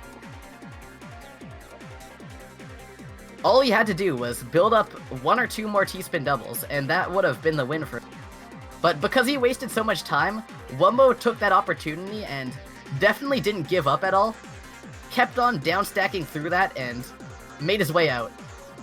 And he was actually able to reverse things on Mattito. Now, Mattito is the one with the cheese garbage on here, and Wumbo's in the position to put on more pressure, and Wumbo definitely did not make the same mistake as Mattito did. Just cheesing Mattito up to the top of the board, and then continuing on with the assault of T-spins. And also, this time, Wumbo's 4-wide grew a crap ton. He was allowed to really do that. Mattito didn't punish the amount of time that it takes to 4-wide. And because of that, Wumbo was just able to completely shred through that 4-wide. And drown Mattito in 18 lines of cheese, basically. And speaking of tons of cheese, again, Wumbo finding his 4-wide again. Mattito seems to be choking it a bit. Where he was in a strong spot to take the wins at certain points, it's looking a little bit more grim for him now. He's gonna have to find those fast 4-wides and keep pace with Wumbo here. Which again, not an easy task. With Wumbo stacking up his center forward at 3 PPS, it's definitely not an easy task to get that kind of consistency. And I'm unsure as to whether Mattito has been practicing that side forward. But it doesn't look as polished as someone like Wumbo's, just because Wumbo's specialty does lie in that forward. Certainly has more experience doing it, so his stacking is going to be a lot more polished. Now Mattito going for a PC here, but unfortunately the garbage hole spawns right in the middle of that center forward, so it's going to give Wumbo such nice combo feel there. A Tetris along with 2 more combo links from that huge well. That was just sheer luck. Sheer unluckiness on Mattito's side. Now Wumbo looking to try and combo up more. He does get tank a small amount of damage there. So it's gonna cut his forward a bit, but even then, he's gonna use the garbage that Mattito sent him to extend that combo past that and have an APM number of 221. So that's GG. At the start of the round, it looked like we actually might have seen possibilities for an upset, but Mattito definitely started slipping, and Wumbo found some very nice solutions to downstacks, and also kept his forward pretty clean.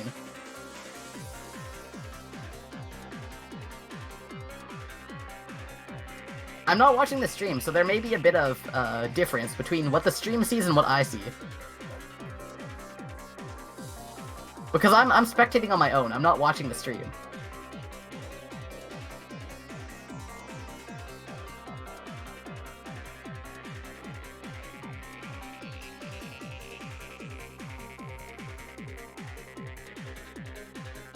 Client-side math.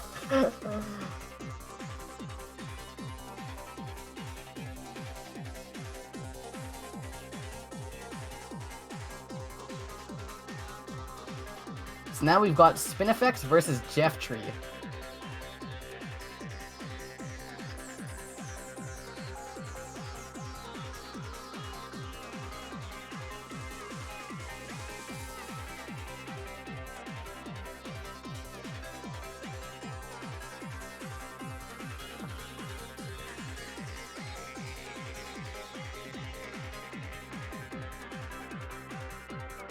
So now I'm just waiting on ZerT to spam me with like 8 links. 8 of the same link to the same room. Wait, ZerT, wait, you only sent 1? What the fuck, dude? Okay, send like 3 more. Send 3 more. Okay, there we go.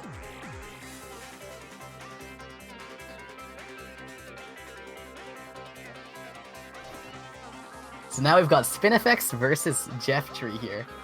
And if I just check on their stats, Spineffects and ZerT seem to be pretty similar on paper, although in the game, things may be a lot different.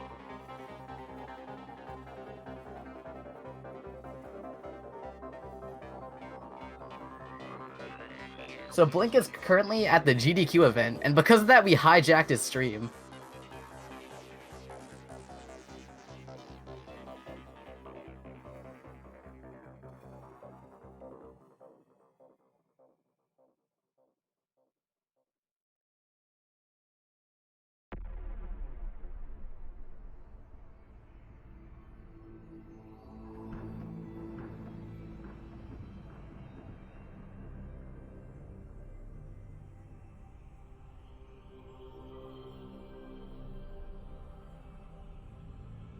Alright, so now we got loser semifinal Spineffects versus ZerT here. Spineffects starting off with a PCO, getting ZerT very high up on the board, but it's pretty clean garbage. So ZerT is going to have no trouble just getting some T-spin doubles and Tetrises. And Spineffects doesn't seem to have been ready for the recoil that he'd be getting for doing his PC.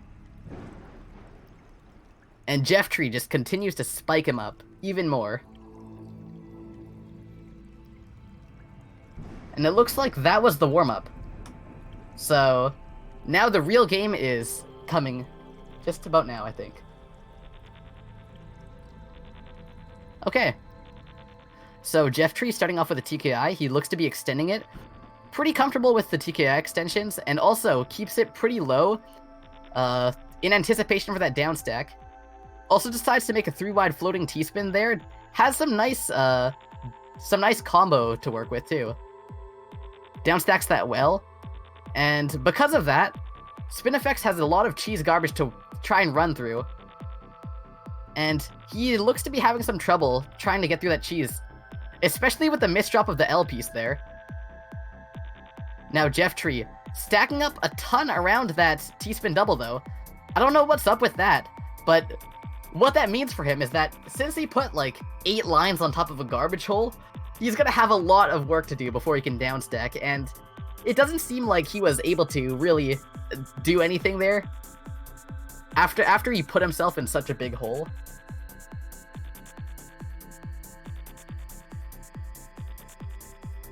And Spineffects was able to take the first round.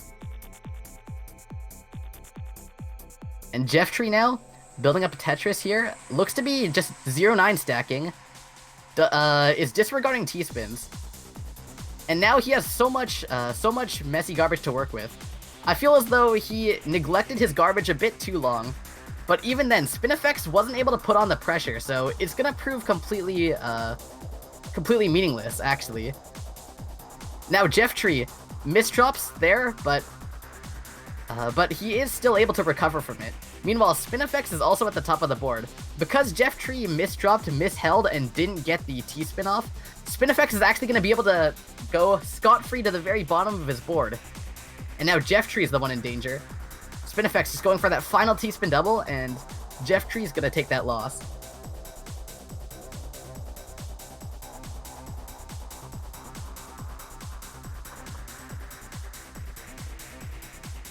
Now Spineffects just pushing out nice APM there. He's playing at a very good PPS and APM. Playing at 3 PPS here, which is pretty crazy. And what all that pressure is doing is it's pushing ZerT so much to where he has to make some kind of some weird choices which break back to back. And in doing so, he's letting Spineffects stay at the bottom of his board and just continue pumping out the damage that's keeping ZerT up there. So ZerT's gonna have to hit a solid down stack if he wants to get out of this. Now going for a Tetris here, and it looks like he may have just found that down stack that he needs. ZerT trying to find an attack here. He covers his hole though, now just barely finding a way out there. But he is able to get those eyepieces ready and build his way out of the situation. Spineffects has been at the bottom of the board though for pretty much this entire game, with some few exceptions. And because of that, the pressure just keeps on coming onto ZerT. But we see a change in that, and the change in the formula.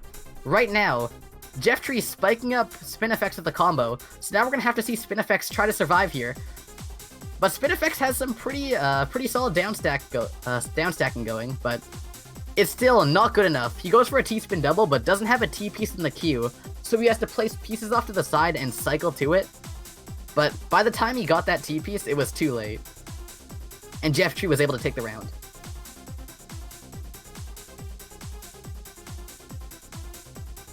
So now, ZerT building up a 7-2 stack. Looks to try and down stack it, just staying low and building out more and more damage. And meanwhile, Spineffects misdrops the O piece, trying to find an STSD out of it, but just keeps misdropping more, adding more and more weight onto his stack there. But now he upstacks a bit more, fixes it up, and he's ready to try and get down from here. And it looks like that's exactly what he's doing. Just slow and steady down stacking, not making too many errors. It looks like he's a bit cautious of that, and ZerT commits suicide? What?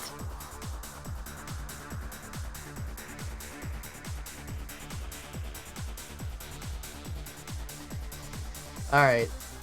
Well, anyways, it looks like he definitely hasn't lost the will to play this match, though. It could have possibly been one of the misdrops started it, and he decided to top himself out.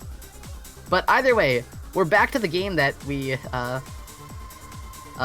been looking for, which is actual gameplay. Now here we go. Actually, sometimes committing suicide, it actually sometimes is a smart play. Just because when you're playing a hopeless match, it can actually tilt you quite a bit. Now, whether or not ZerT was thinking about something like that, I'm not so sure of, but I do know that it actually is sometimes a viable solution. Alright, in other words, suicide can sometimes be the answer. Anyways, besides that horrible message, ZerT is now at a huge advantage here. Spineffects trying to get his way down. But it looks like his down stacking is still keeping it pretty clean. Gets a nice T-spin double there and a Tetris. And so now Spineffects finds himself comfortably at the bottom of his board once again. Now in a position to put on more pressure to ZerT, and it looks like that's exactly what he wants to do. Gets a triple there, and then just trying to downstack more. He does find the downstack though, it's a nice combo. Puts ZerT to the very top of his board. Now all he has to do is find some more T-spins, and that'll be the win for him. Gets one of the T-spins, but it's a fractal, so there's another one coming for ZerT. But right before that fractal, that second T-spin double could go off, ZerT did downstack a bit more, so he was able to tank that nicely. But in the meantime though, Spineffects just building up some more attacks. We now have Hurry Up Garbage in play. ZerT finding himself to the bottom of the board, now going pretty ambitious upstack. Now just trying to find his way to the bottom. Same goes for Spineffects. And Spineffects wastes the T-piece though, so looks like he's aware of that, builds up for another one. Gets the T-spin double, and ZerT misdropped the Z-piece right on top of that garbage hole, and it looks like that was that was a bit too much for him. So now Spineffects has a 3-game lead. Score is 4-1. ZerT going for a DT cannon here. He looks to have a lot of clean garbage to work with, but he's playing around that garbage hole not very well. He had some questionable decisions when it came to trying to access that right away. And also misdrops the PC opener. ZerT trying to find some more attacks. Has some clean garbage on board, so he's going to be able to spike back with that. Although, it's a questionable decision again to not go for back-to-backs in the process of doing that. Spineffects seemed to have paused a bit there. It seemed like a bit too long to be timing, so I'm unsure what that could have been. For all we know, it could have been another Z2 Sam moment, but ignoring that and moving on, Spineffects is putting some nice cheese onto ZerT's side. But despite that, and despite having that advantage, Spineffects now has a lot of misdrops to try and find his way through. Has a misdropped J, and T-piece. So, it's gonna be a tough way down for him. Trying to find that I-piece too. Gets it, but he doesn't have an I-piece ready for the far right-hand side too. Meanwhile, ZerT is not attacking at all! He just was completely dawdling there, while Spineffects was sneaking his way out of that one. That could have been an easy win for ZerT, but it seems like ZerT is not putting on the pressure that he should be, and I know that he can do from his past games.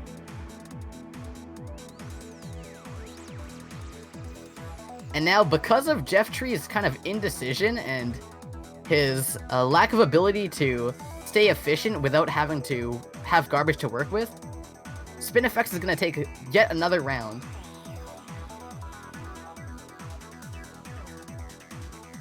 So now Spineffects going for the PC opener.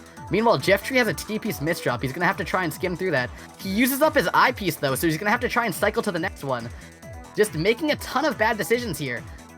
Again, it doesn't look like he's playing to the best of his ability. He's trying to play a little bit too fast here, playing at 3 PPS.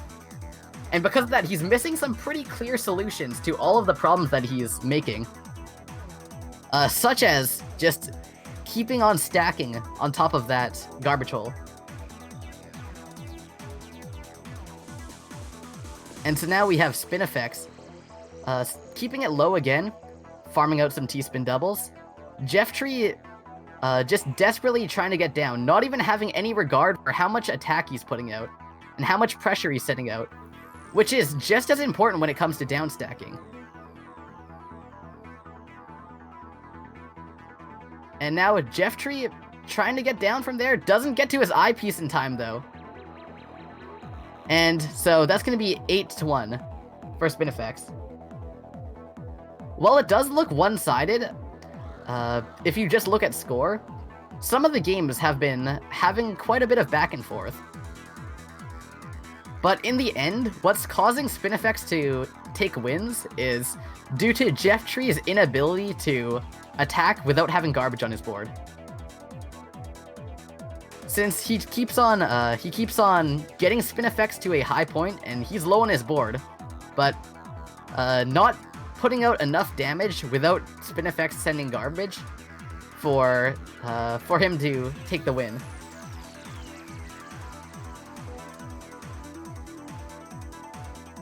And in contrast to that, Spineffects is doing a good job of exactly that. He's keeping it pretty clean and staying at a point where he can access his garbage. And when he's in those positions of power, he's able to take some T-spins and really get the win on Jstris. And it looks like that's exactly what happens again. Spineffects using those T-spins to continue on the APM, continue on the attack when Jstris at the top of the board. And that's going to be the game. 10-1. GG.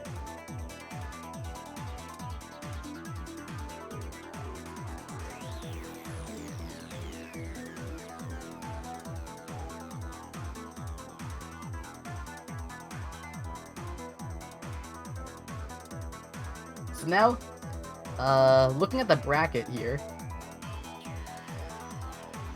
let's see what the next round is. Oh wait, no, actually, we are getting a message from our sponsors, so we're gonna take a 30-second break. Also, speaking of people to thank, thanks Ryu for the gift sub. All right, sponsor segment now. I'll see you guys after the break.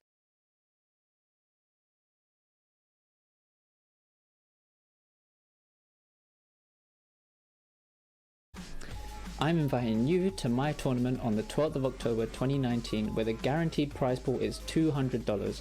The semi-finals and onwards will be streamed on my channel, twitch.tv/delicious, and even if you don't win, participants still have a chance to win some free games. For more information, go to the Hard Drop Discord channel under Tourneys. Shout out to Dazo, Julf and Mikami for letting me plug my tournament in the Jstris Cup. Good luck to everyone. Jstris Cup September is brought to you by the Hard Rock Tetris community and Shootman, also sponsor of the next Delicious tournament. Check it out on October 12th.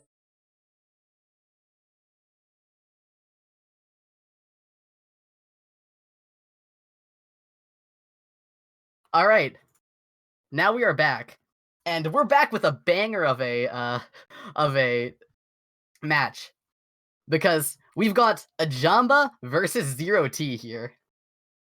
So both of these players are very experienced. They've been playing for a very long time, but unfortunately, not all players are created equal because one of them became A Jamba and one of them became ZerT.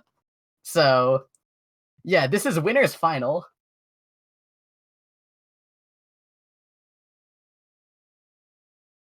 All right, but in all seriousness, no disrespect to ZerT. He's also a good player. Oh man, I hold too much power as a commentator. This is too much. I'm not responsible enough to not shit talk people.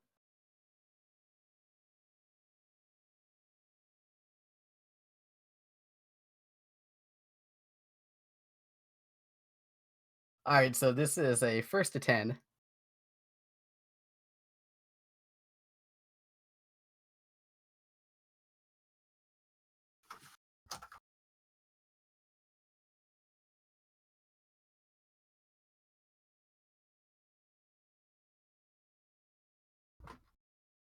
And it looks like we are going with,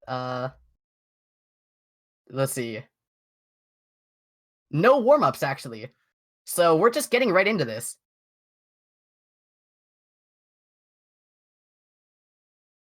Wait, okay. I was waiting for the scene to change. So now we have A Jamba versus ZerT for winners. And now we're starting off with some nice back and forth here. ZerT, again, being pretty good on survival. Just playing right in the face of A Jamba's crazy APM. And A Jamba just continuing on with that T-spin foresight. Building a floating T-spin at the top. That was so greedy, though. It looks like maybe he's underestimating ZerT. Because that was super dangerous for him. He almost just barely got out. And it looks like he probably won't be making the same mistake again. And A Jamba takes the win. It's actually quite the miracle how he was able to even get out of that one in the first. But now we have ZerT starting off with a miss drop here. So he's going to have to try and dig through that. But he has a lot of clean garbage to work with. So A Jamba's definitely going to be put under some pressure. And also A Jamba wasted a lot of time digging through his own misdrops there. But A Jamba's pretty good on fixing his misdrops. Meanwhile, ZerT just getting spiked completely out and doesn't have any way to address such high APM.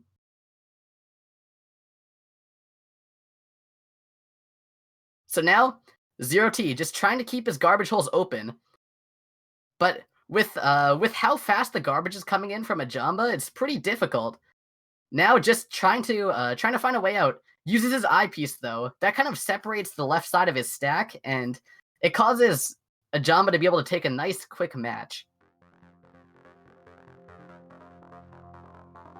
And so now A Jamba looks to be upstacking here. He has so much potential APM to be dug through. Just having his APM hit 150 at peak. And now, looks like ZerT just trying to fight back a bit. He looks to have some stack to dig through. He could potentially have some good APM here. He does combo through it. So now we have some exchange going on between a lot of their garbage. A Jamba going for a nice T-spin triple. Again, digs down, combos into another C-spin.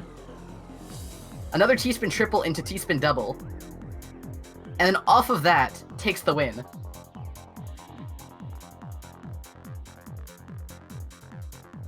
And now, ZerT has such a big well to work with. He's going to try and find a solution off of this. Just building up another. And he looks to be upstacking and trying to take this opportunity to find the win on A Jamba. But A Jamba just mowing through that garbage so fast.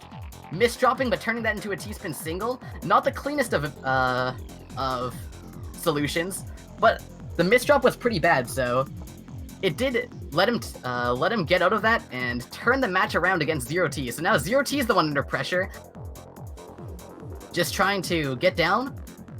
And now A Jamba's got some kind of messy garbage to work with. ZerT is trying to put on the pressure here, trying to keep on sending more attacks to secure his win. But A Jamba's being so good on downstacking here, just barely canceling with a Tetris. Wow, this is crazy survival. Just getting a T-spin double there, forecasting another T-spin. And he's completely out of that. And it looks like ZerT, despite putting on so much pressure, when A Jamba had all odds against him at the very top of his board, and with such messy garbage, he was still able to get out with that final cancel. But it looks like A Jamba now messing up that T-spin triple. That overhang looks a little bit too low, buddy. But either way, he does combo into it still, and keeps his APM in a nice spot. Puts some pressure onto ZerT. And ZerT just trying to stay alive here, keeping it pretty low on his board. He looks to be waiting for an opportunity when he can spike A Jamba up in order to really try and capitalize. Because for now, it's pretty, I'm pretty sure he's aware that any garbage that he sends to A Jamba side will just be coming right back at him if it's clean. And so it looks like ZerT trying to find a down stack here. This may be the spike that he needs, because A Jamba going for a super greedy C-spin looks to have no respect at all for ZerT. Just sitting there on that C-spin. And he still is able to get the win. Wait! Okay, nope, that's the win. 6-0 currently for A Jamba. And now, ZerT building up a DT cannon, but even when he's building a DT cannon, he doesn't have any chance to really breathe there, because by the time he finished his DT cannon off, he had half of his board in lines.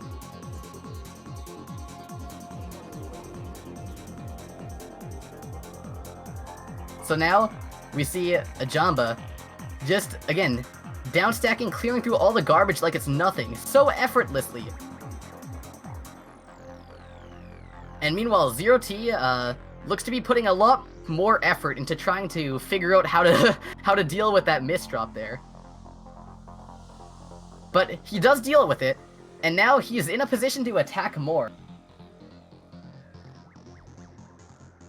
Builds a floating T-spin double too. Now, also, A Jamba misdrops the Z piece, covers right on top of that hole, and with only 3 lines of space to work with, he takes his first round.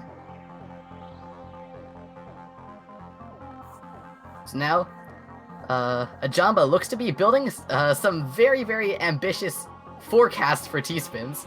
Goes into a T-spin triple there, gets another one. That's a lot of pressure on ZerT, but it's clean garbage. So if ZerT can get down to his garbage holes fast enough, he can try and turn this around. Meanwhile, ZerT, Whip Emerald. Oh, fuck, not Whip Emerald! Oh my god, I got the player wrong 2 times in a row. That is A Jamba! Pro commentator, by the way.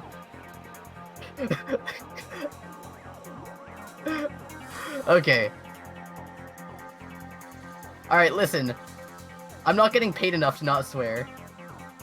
Dazer, if you don't like my swearing, take me off the mic right now. Yeah, that's what I thought. Anyways. We've got A Jamba here, just getting pressured a lot, but he still builds a T-spin single there, and he's trying to get away with it. Looks like he is able to. ZerT is definitely not slacking on the attack, but even then, ZerT's attack is just not enough. He's not even playing badly either. I'm not led to believe, at least.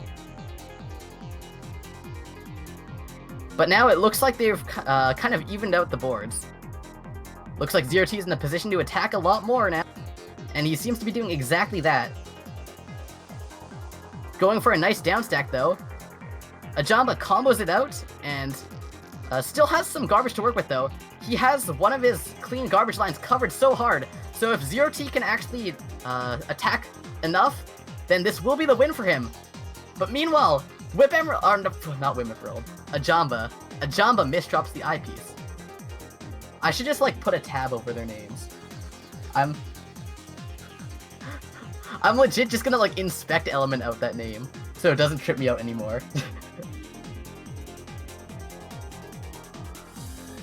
Alright, but now, with a second round under his name, ZerT is looking for a third here. And A Jamba going for a weird T-spin single there. I don't know why he didn't go for a T-spin double. But even then, it's A Jamba, so he'll probably get away with it. Doesn't have an eyepiece, so he's gonna have to cycle towards that. He has his garbage hole covered, but looks to try and combo out of that instead. ZerT wasn't able to put on enough damage to really punish A Jamba.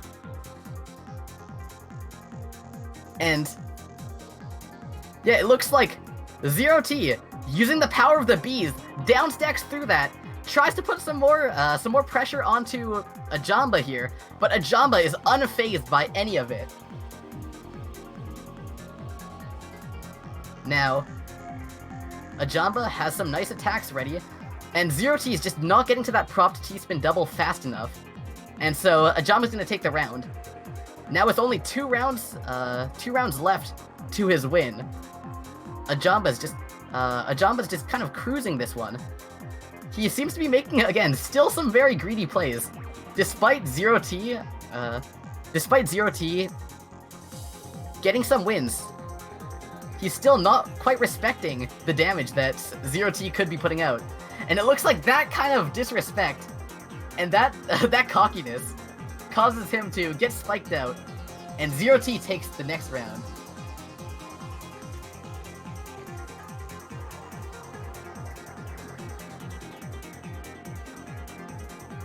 And now, A Jamba looks to be trying to downstack through this, gets a T-spin double, and builds up for the Tetris here.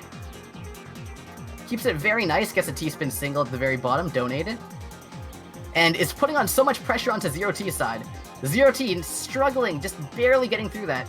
Covers up his garbage hole, but it's not long before he can uncover it. And now looking for his eyepiece. Gets 2 eyepieces, but now he has none for this. So he's gonna have to try and use his other pieces to downstack through that. But he does a pretty good job of doing that. Now has a ton of attacks ready. Combos through that nicely too. So now A Jamba's under so much pressure here. But A Jamba getting out of that so quickly. Now putting ZerT under some stress. Both of them at not a very comfortable spot on their boards. ZerT looks to be attacking a lot better than A Jamba is at this current moment. Going for a T-spin single and a T-spin double there. But A Jamba's still able to get down from there. And he is still able to keep his board at a safe place. Meanwhile, ZerT is still at a kind of dangerous spot to be in, especially against a player like A Jamba, where really spikes come out of nowhere. But ZerT now has some cheese to work with, putting more cheese onto A Jamba's board. But A Jamba, despite having cheese, he goes for a T-spin triple, spiking up ZerT.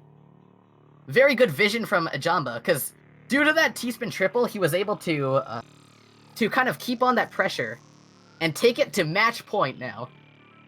So if ZerT loses this round, he's down to loser's bracket here. But it looks like ZerT is still fighting back with everything he has here, going for a down stack. Tries to upstack up, though. And it looks like he kind of makes some inefficient plays here. Not the most effective down stacks, but it's still doing the job, just because A Jamba is kind of freezing up, I want to say. He's hesitating a lot more than he usually would. I'm not sure what that was. But now he's found himself to a nice spot to attack. He's in the position where attacking is very easy for him. But ZerT now building up 2 T-spin doubles. He looks to be playing a lot more aggressive, and we'll probably see hurry up garbage coming into play soon. Now A Jamba at the very top of his board, but opening up that well, gets the eyepiece and just barely by the skin of his teeth gets out of that one. Or does he? No, ZerT is just saying to A Jamba that you're not getting away with this anymore. Just trying to send some more attacks. But even then, even with that declaration, A Jamba is still able to get out of that one. A Jamba was actually very good on attacking there, but A Jamba was just better on defense. That was an absolutely crazy downstack, and an insane way to end off that set. 10-3. So ZerT is gonna head over down to loser's bracket, and I believe fight the winner of Wumbo versus Spider, which is coincidentally our next match.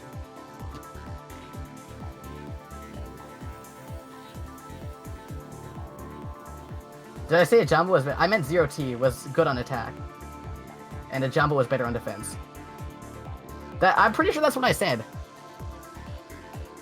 But who knows? I was swept in the pressure of that match. I'm gonna be honest. That was a hype match. So if I said 1 or 2 or 8 things wrong, yeah, whatever. Well, no, I was saying that ZerT was doing good on attack there. He definitely was attacking effectively. So now this is going to be top 4 now. Okay. So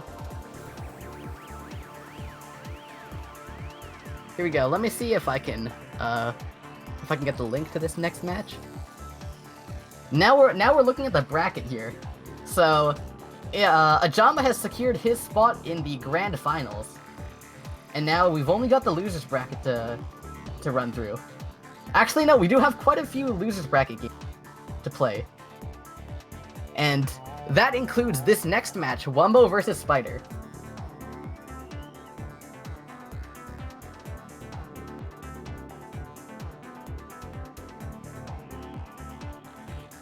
Can Spider climb up the water spout? Oh my god. I don't know, I found it a lot more funny than I should have. I'm gonna be honest.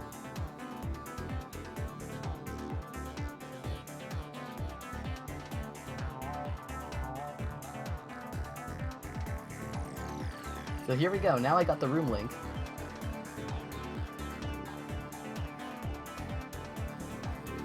And here we go, we got Squirtle versus Spider. And I wonder, so here's the question, chat. Will Wumbo do 4-wide, or will he not? Does he think that he can win against Spider with 4-wide? Or will he be playing it safe on this one? And it looks like the answer is no, he's gonna be starting off with TKI here.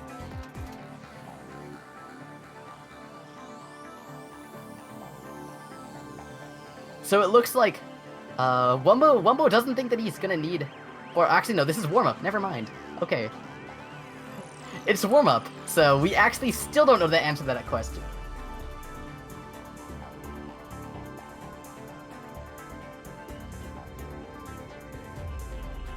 Alright, but it looks like Spider's fighting back pretty well here, actually.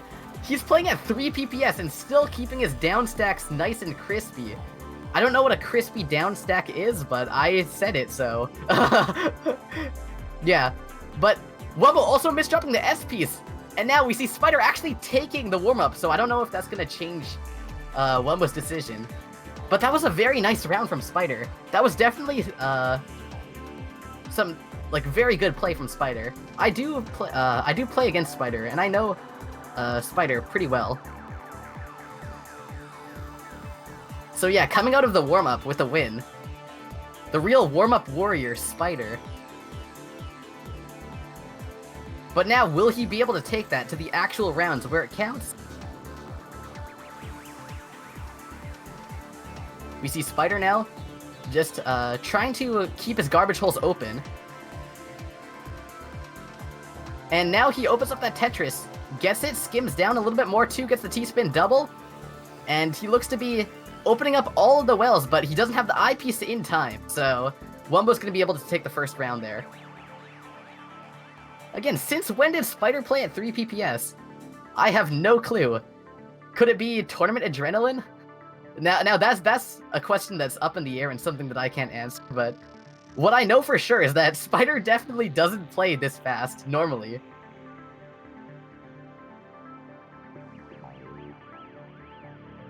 So now we've got Spider misdropping though. It seems like maybe this newfound speed isn't all good for him. It isn't only positives, and Wumbo's gonna be able to take that win. Just sending some more slow and consistent garbage as Spider tries to downstack through those misdrops.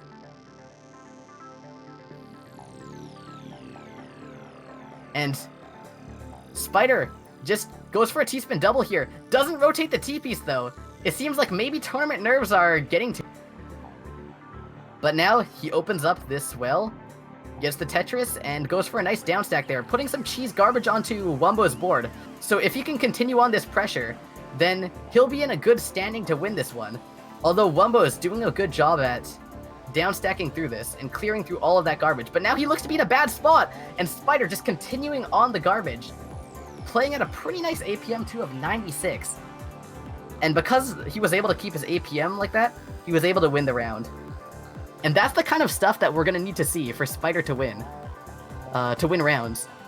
If he can layer on a nice coat of cheese garbage and then follow it up with some good attacks, then that'll be what wins him the game. But easier said than done against a player like Wumbo. Again, as you saw there, that was 160 APM. That was coming directly towards Spider, and really, you can't do much against that. And so now Spider Getting a nice down stack though. He's doing a good job of sending this garbage back that Wumbo's putting out. And Wumbo's playing at a lower than usual APM here, so Spider's gonna have some breathing room. Although, right as I say that, Wumbo does get some spikes going and puts Spider to the very top of the board, giving him exactly what I thought he had. Or not giving him exactly what I thought he had, which was breathing room. And so now, Spider, trying to access that huge clean garbage well. Gets to it, and he's going to be able to spike up Wumbo, but Wumbo clears up his misdrops and is able to access all the clean garbage that sent Spider. He had a pretty fortunate position for his garbage hole, which means that all of that garbage just went straight towards Spider, and all of his attacks proved ineffective. So now Wumbo going for the PC opener, also gets a 2-line PC, but screws up the third one. He tried to go for it, but it looks like now it might be backfiring against him because Spider was given some nice pressure to work with. Although Spider didn't have some very nice continuations of it, which means that Wumbo is going to be able to get out of there pretty safely. And so now Spider misdrops the eyepiece, doesn't quite know what to do with it. He does fix it up, but he missed out on a lot of attacks that he could have done. Again, right under that messy garbage that he put to Wumbo's side. Very good opportunity to spike him out. And now it looks like Spider misdrops at the top of the board. And because of that, Wumbo's just able to keep on piling on more and more damage. And Spider just can't downstack through that. So now we have Wumbo over here. Again, keeping it pretty consistent with his attacks. Goes for a C-spin there too, and that's going to be so much pressure onto Spider's side, and a bit too much for him to handle there, especially with the misdrop on board. Spider looks to be choking. The player that we saw in the warm-up looks to have completely gone and passed, and now we're seeing something closer to normal Spider. It looks like his Super Saiyan transformation has worn off.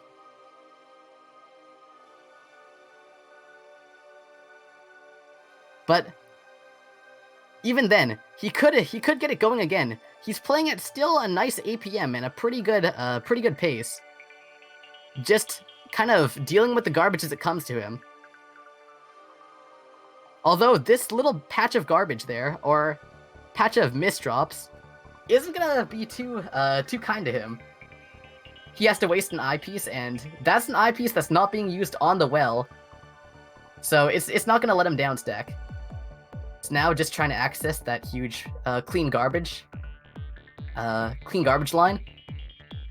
And Wumbo misdropping, placing a J piece or an L piece right on top of his clean well. But even then, he was able to fix it up really quick, and just in time to put on that pressure onto Spider. So now Spider's 8 games behind, and it's a match point for Wumbo here. And it looks like Spider may be popping off once again here. Has 130 APM, playing at 3 PPS again. But even then, he misdrops, and it looks like he's running out of juice here. I feel like he wasted all of his energy on the warm-up. Wumbo keeps it very clean, 150 APM, and that's going to be the win for him.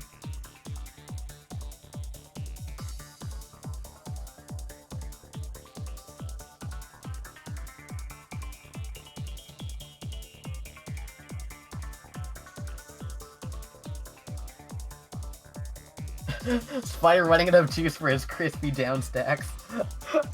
Alright, listen, I'm a noob, dude. I don't know what to say.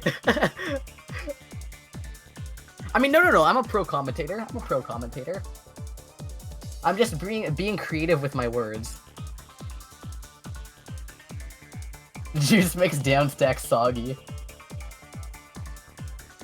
Alright, so next match we've got Chep versus Spineffects. And so the winner of Chep versus Spineffects will be going against Wumbo.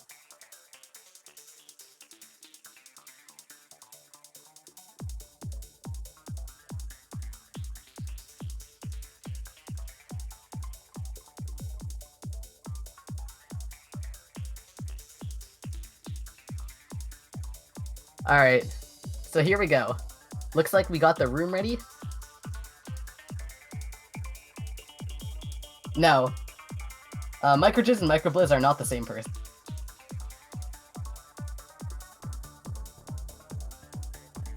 Alright, so now, is this a warm-up? Okay, this is a warm-up. So, it looks like Cheap just, keeping it pretty nice, nice and clean here. Getting a T-spin double, trying to end it off with a small little combo. Meanwhile, Spineffects has a really nice, clean garbage well to work with. So, even then though, he's not doing too great of a job at downstacking through that, which means that Cheap is going to be able to pile on more. And Spineffects isn't doing too well at getting down. Tries to rotate the I piece over, not the O piece. And because of that, and not having the I piece to put in the well, Spineffects loses that round, but that was only warm-up, fortunately for him.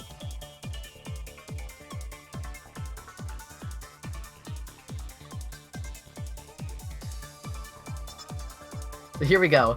Now into the actual round, we see Cheap starting off with a 6-3 stack. Again, with a 6-3 stack, you can just quickly pump out T-spin doubles and Tetrises, and try and overrun Spineffects. Now, I believe there's a pretty big speed gap in this matchup. So, because of that, Cheap's gonna be able to probably attack more, and is gonna be leading this match. But even then, we see them both playing at 2.5 PPS this time, which goes against anything that I would have thought would happen. But it looks to be possibly outside of Spineffects' means here.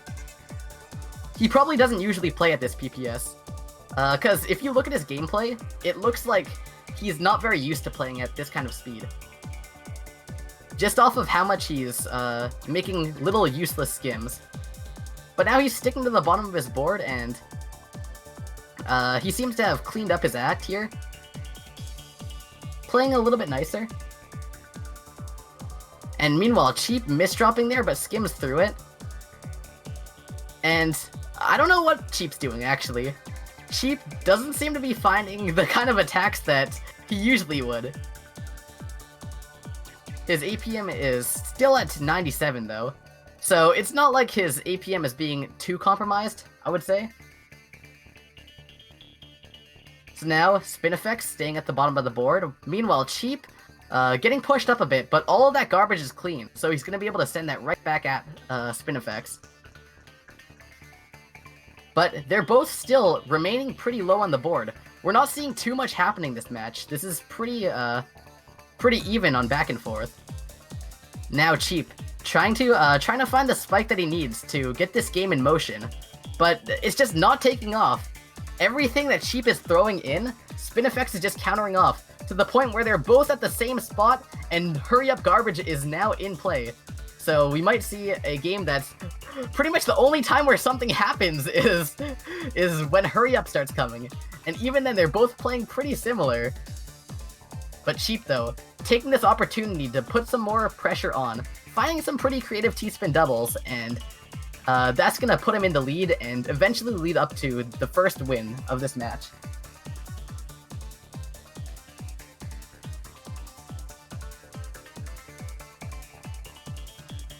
So now Spineffects just gets spiked up again. I blinked and and I saw Spineffects at the top of the board. That's definitely more like the Cheap that I know.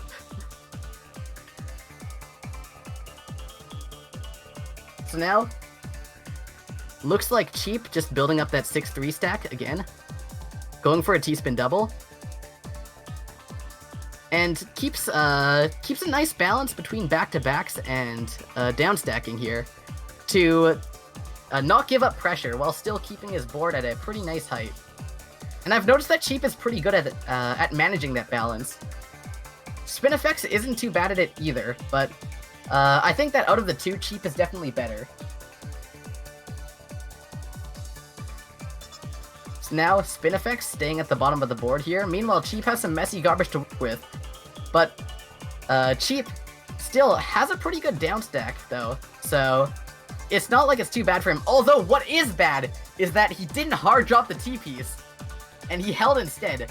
So he flipped the T-piece, rotated it in, and then held, and so that's super unfortunate of a misdrop. Speaking of misdrops, we get to see another one of them, but this time it doesn't matter nearly as much.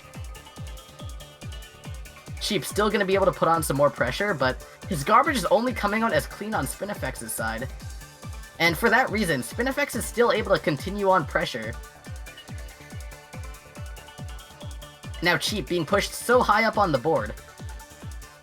Skims into a T-spin double there, and just trying to find a way out. Goes for the T-piece instead. Very good option because it keeps his garbage holes open, although it was a dangerous option too, as he could have died if Spineffects sent at least one attack.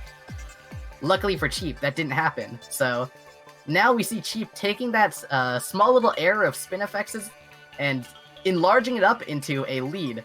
Although that lead doesn't last for very long. It goes away pretty quick. And with that lead leaving, what comes is hurry-up garbage. And it looks like Chep's actually at the disadvantage during this hurry-up stage, being higher up on the board. But he is able to get down stack, and turn that clean garbage into attacks on the Spineffects' side.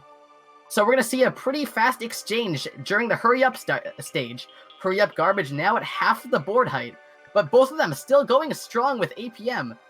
But looks like Chep's doing better. Chep gets down fast enough, and Spineffects does not have the eyepiece to clear through that. And Chep's going to take the win. Now Chep, leading with 3 points, but these have been very close games. Closer than what the score suggests. So we're seeing Spineffects, again, trying to continue on using that garbage resourcefully and getting nice attacks off, despite not having that huge of a speed advantage here, or not even an advantage. I worded that completely wrong. But despite not playing as fast as he could be playing, he's still using his garbage nicely to keep his APM high. Or I wouldn't say high, but existent, I should say.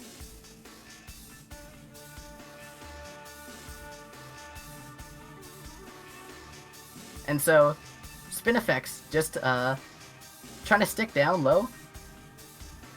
And Chep's actually under some pressure here. Under fire, has some messy garbage to work with too. And it looks like Spineffects was able to continue on that lead. Keeps on attacking, and is able to take the win.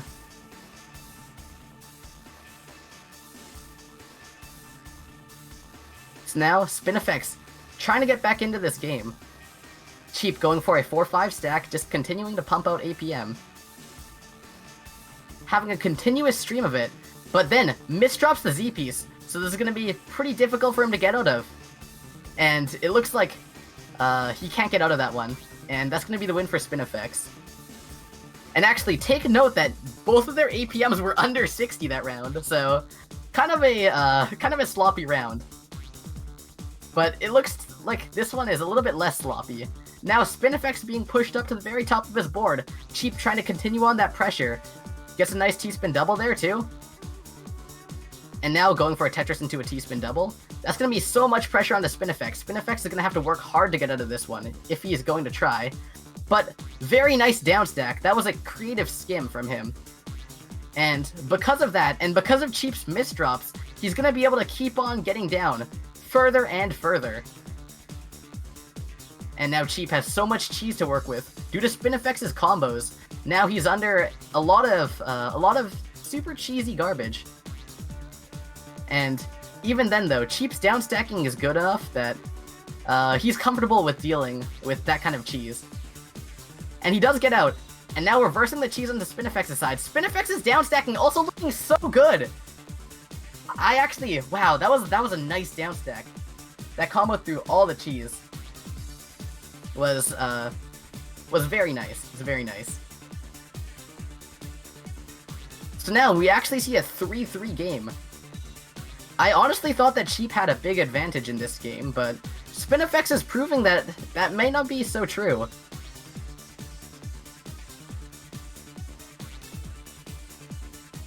Now, Spineffects, but actually, wow! That down stack combo from Chep.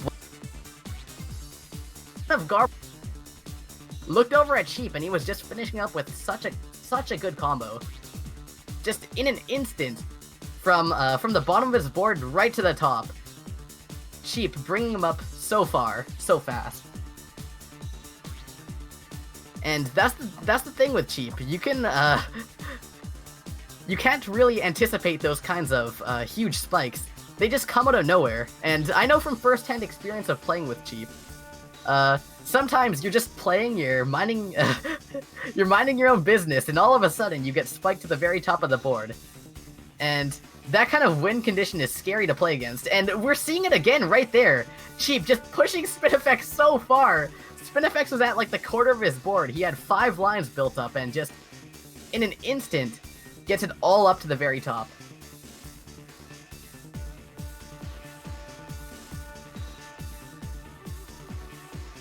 And so now, Cheap looks to be building up some more attacks. He should be downstacking at this point. I don't know why he decided to hold it off so far, but he does end up getting to his downstack. He procrastinated it so hard though, which is why I'm surprised that he got out. Spineffects just needed a little bit more attack to really capitalize on that. And because of that, Cheap just gets the downstack, hits it hard, and spikes out Spineffects. And so now Cheap trying to deal with PC damage here. But gets a TSS, and now opens up and unlocks that huge well. So Spineffects also misdropping that Z piece. Now trying to find his way out, but he can't quite make it. And Cheap's gonna take that round.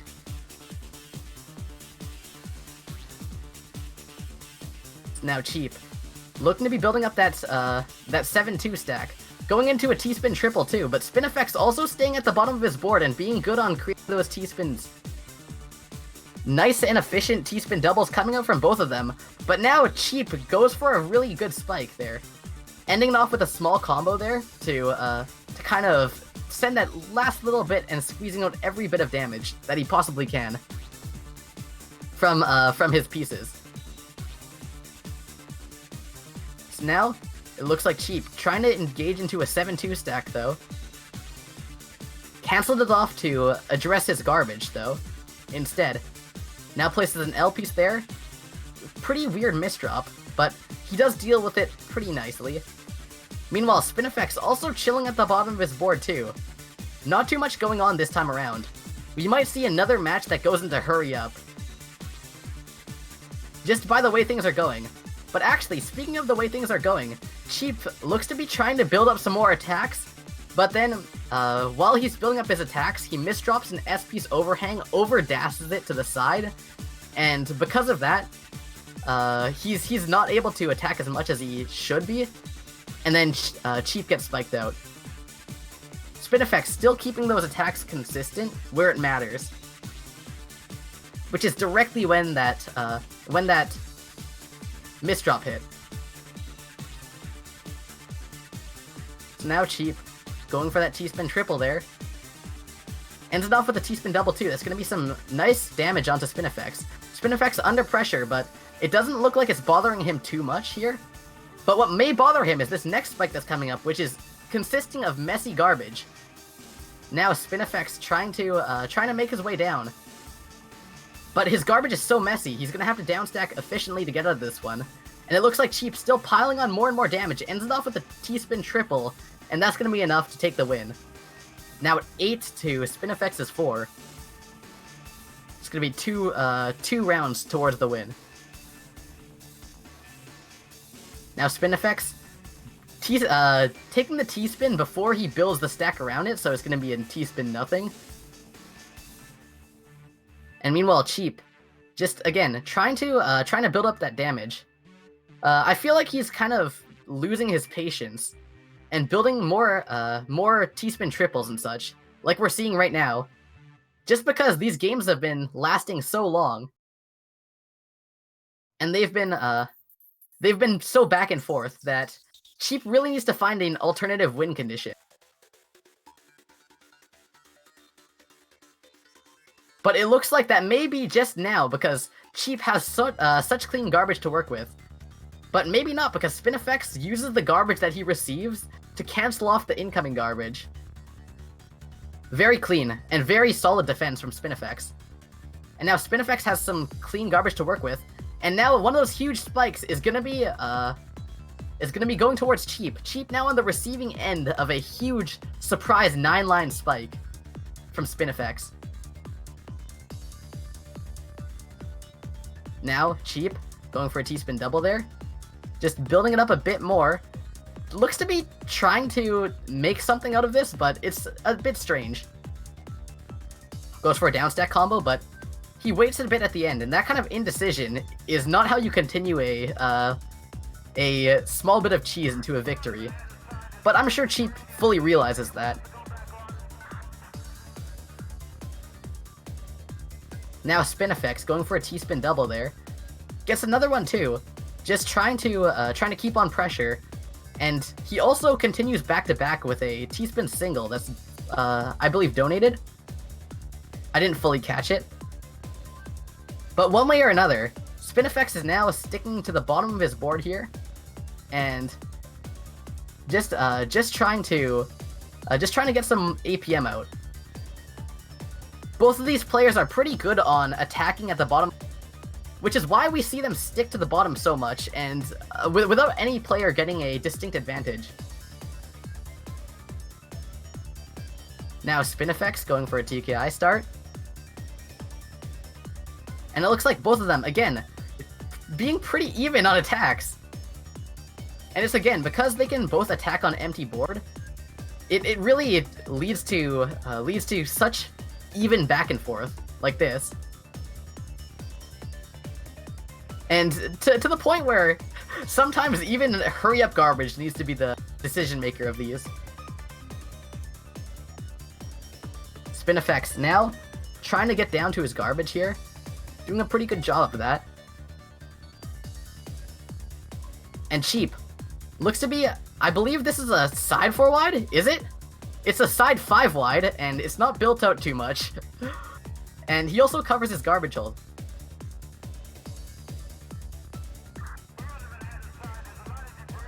So now Cheap looks to be trying to engage into a downstack here. Has 2 Z pieces though, so not much he can really do there. Tetrises and TSSs. That's gonna put some cheese garbage first, and then the clean garbage in the middle. A nice sandwiched layer of cheese garbage.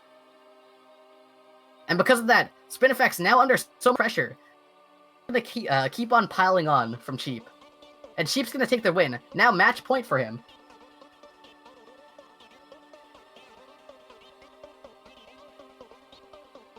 And so now, Cheap putting on some nice garbage onto Spineffects' side.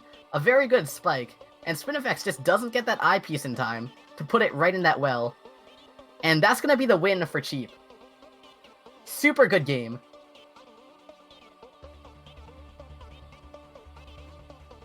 And so now Cheap is gonna be going on and fighting against Wumbo in the next round. And then the winner of that will be going against the legend, A Jamba.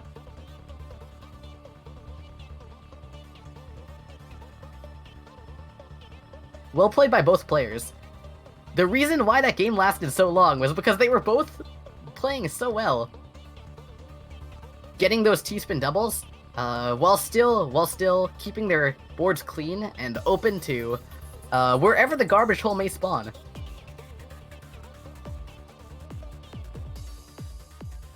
Wait, ZerT? Hold on. Wait, did I forget about ZerT?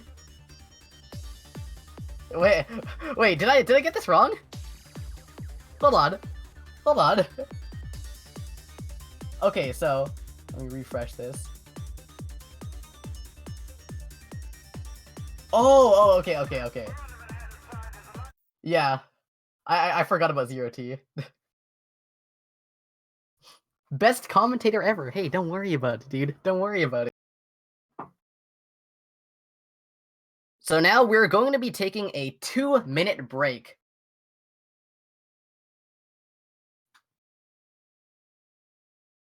And so after that, we'll be back with Cheap versus Wumbo.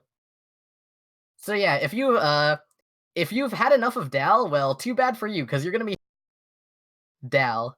All right, will be taking that break now, so I'll see you guys after it.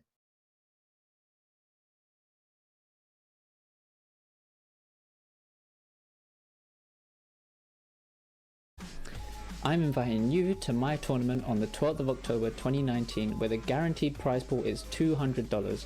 The semi-finals and onwards will be streamed on my channel, twitch.tv/delicious, and even if you don't win, participants still have a chance to win some free games. For more information, go to the Hard Drop Discord channel under tourneys. Shout out to Dazo, Julf and Mikami for letting me plug my tournament in the Jstris Cup. Good luck to everyone.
Jstris Cup September is brought to you by the Hard Rock Tetris community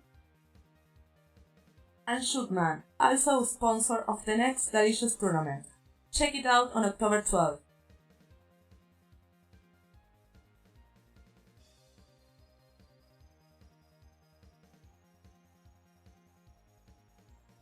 Alright, and we're up.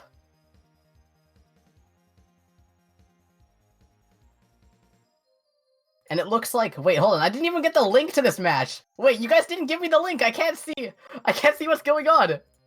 Wait, okay, never mind. I see. It's in the same room. Okay, it's in the same room. And was that the warm-up? Nope. Looks like that was not the warm-up. So it's already 2-0 for Wumbo. What? I'm blaming that squarely on Dazer. And now it looks like Wumbo just getting such a huge 4-wide. And that's gonna be the win for him, pretty much.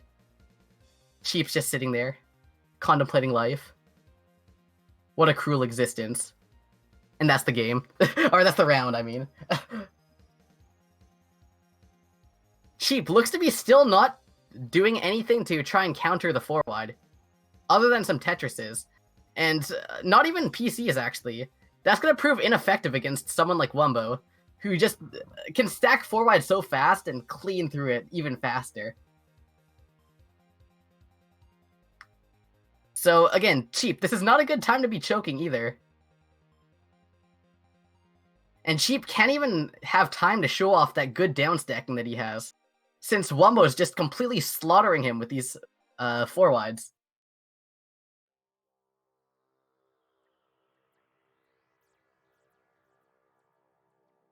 And looks like, again, okay, Wumbo does find the combo there.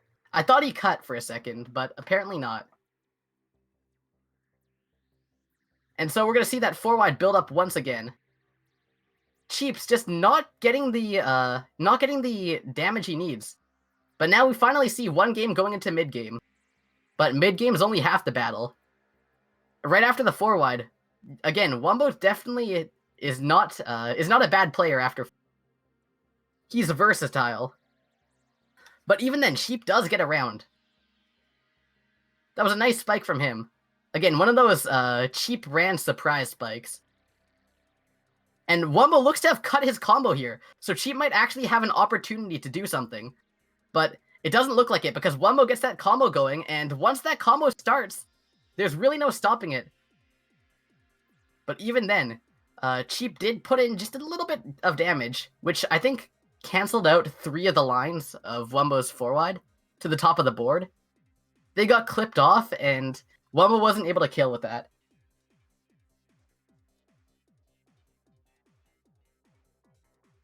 It's now Cheap.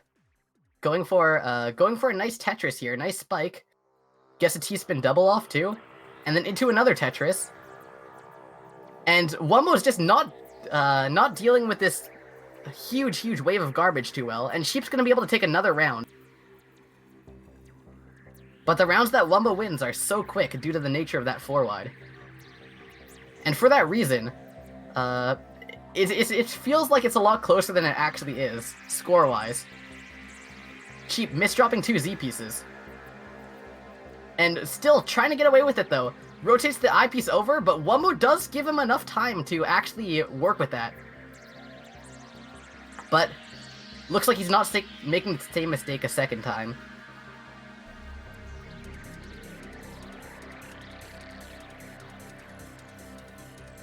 Now again, 4-wide being built up here. Has a nice Tetris to work with too. And that's going to be another very fast game for Wumbo. Cheap's not taking any measures to try and counter this 4-wide. It seems like he's totally unprepared for dealing with this kind of thing. But he does get some nice freestyle T-spins off. And so that does enable him to survive through mid-game. But again, as I was saying before, that's only half the battle, because Wumbo still has the APM to really capitalize on that advantage that he got.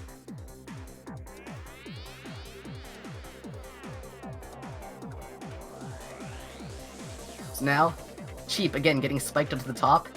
That's going to be 10-2 for Wumbo. Again, that's what happens when you're not ready for the 4-wides. Because I feel like when you're against someone like Wumbo who's doing it, it's kind of a given that you've prepared for what you pretty much know he's guaranteed to do. But yeah, that's gonna be the game for Wumbo.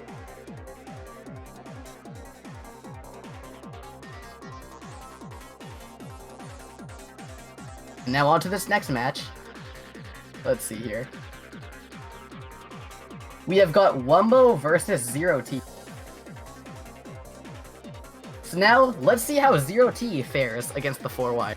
You know, actually, way back, many years ago, ZerT actually wrote a guide for how to 4-wide. So, you know he's gotta be a professional, right? He also said that 4-wide was only for slow players' only chance to steal wins off of the elite. So, I don't know about that one. There might be some condescension towards the 4-wide from ZerT within that guide. But we'll see here. We'll see. All the past is put aside for this next match.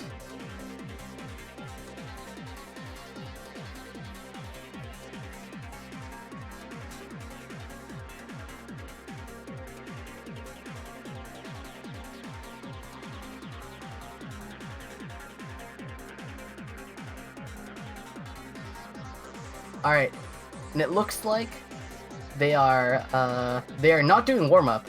ZerT, big declaration there. He says, big boys don't warm up. And it looks like Wumbo's taking him on that challenge, saying he doesn't need to. So it looks like we are playing with certified big boys here. And this is the losers final. Wumbo versus ZerT.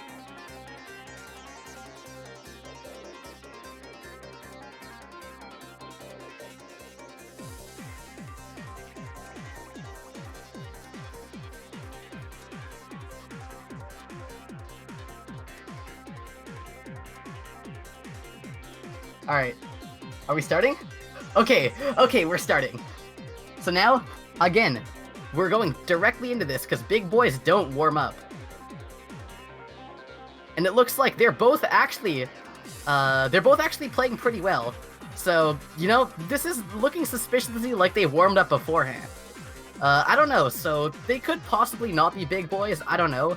But what matters is the match at hand, because Wumbo starts it off with a very nice downstack combo, putting on some pressure to ZerT, but ZerT does a good job at downstacking through that. And now ZerT also going for a weird donation there. I wouldn't even call that donation, that's like theft. But despite that, he's still doing a good job at putting on pressure to Wumbo's side. And Wumbo now just trying to get some more damage off. He's at the bottom of his board and he doesn't have much garbage, so he is gonna be in a pretty powerful position here. Spiking ZerT up, but now ZerT has so much clean garbage to work with. Now, going for the Tetris there, and that's gonna be almost it for ZerT. Wumbo just barely surviving. He doesn't have anything to put under the piece though. And that's gonna be the first round for ZerT. Looks like maybe Wumbo could have used that warm-up. Wumbo also messing up his 4-wide. That's something that you don't see very often. And because of that, he's gonna have to go into a small little 2-wide combo at the center of his board, and then build off into back-to-backs. But speaking of misdrops, ZerT is not doing too hot either, having quite the misdrops to work with. Now, barely finding that downstack. He's just barely hanging on too. Trying to forecast a T-spin, but it's too late. Wumbo was able to get down and then build some T-spin. And so now, ZerT trying to back-to-back his way down. Just keep the pressure up. And it looks like as far as back and forth and back-to-back goes, they're pretty even, I want to say. Although, in the downstacking department, I think that Wumbo's a bit better. Especially at getting those nice resourceful combos and putting cheese on board. That's not to say that ZerT is bad at it at all. ZerT is also pretty good on doing that. Now ZerT going for a nice 2 T-spin doubles there. Just trying to get some APM out. He's pushing up Wumbo here. But misdrops an eyepiece, so he's gonna have to waste both the eyepieces. Can't get the Tetris, and while he's kind of fixing his misdrops, Wumbo's able to get down, and he's able to continue on some more pressure. Now ZerT's the one under pressure, but not for long. He takes the opportunity with all that clean garbage on board to just send it right back. So this is kind of the pinnacle and the essence of what I mean by back and forth. Because if you see, it's just clean garbage being exchanged back and forth, and each one sending the same amount back. And it looks like, yeah, both of them are holding back to back and just sending away. And now Wumbo gets to the very bottom of his board faster than ZerT can, but ZerT has more potential garbage to work with. Especially because he can access the clean in the middle. So again, both even, very strong back and forth. But ZerT now playing a bit messy, and that's it's an untimely kind of time to have hurry up garbage show up. So now hurry up garbage. Also, Wumbo being in an unfavorable spot for it too, but he does downstack nicely. Now putting the cheese onto ZerT. ZerT trying to deal with it, but he can't seem to handle the cheese. And Wumbo's gonna take that round. An untimely time. Alright, listen. I'm not very good at English, okay?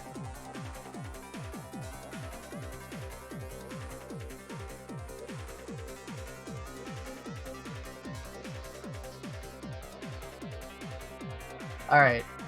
So now we have ZerT just putting on some early pressure to Wumbo's side. Now, Wumbo finding some nice attacks though too. gets a T-spin double and a Tetris, gets down stack to the very bottom too, and ZerT is also doing a good job at canceling off the potential garbage that's being put on his side. Go for a T-spin mini or two, back to back, so it cycles off to that D piece in order to maintain back to back. Again, he knows that that's gonna have to happen for it to work out. So it looks like Wumbo now having a small misdrop with a Z piece, and ZerT is definitely going to put some pressure onto that, and he's going to continue that pressure off into a win. That's not my internet, by the way. I'm watching this game just fine. It's actually Julf's. Because I'm not streaming this. So now we have ZerT. ZerT just barely hanging on with that misdrop. He tries to get out, but Wumbo's doing a good job of keeping on the attack. So again, a very even match. But what's interesting is that we're not actually seeing Wumbo do 4-wide at all. I don't know. It may be just the ultimate disrespect towards ZerT, saying that cheap is better. Not to say that cheap is bad. But ZerT did win against cheap. So now ZerT building up a strange fractal there, and it looks like maybe Wumbo is the right need to play against ZerT.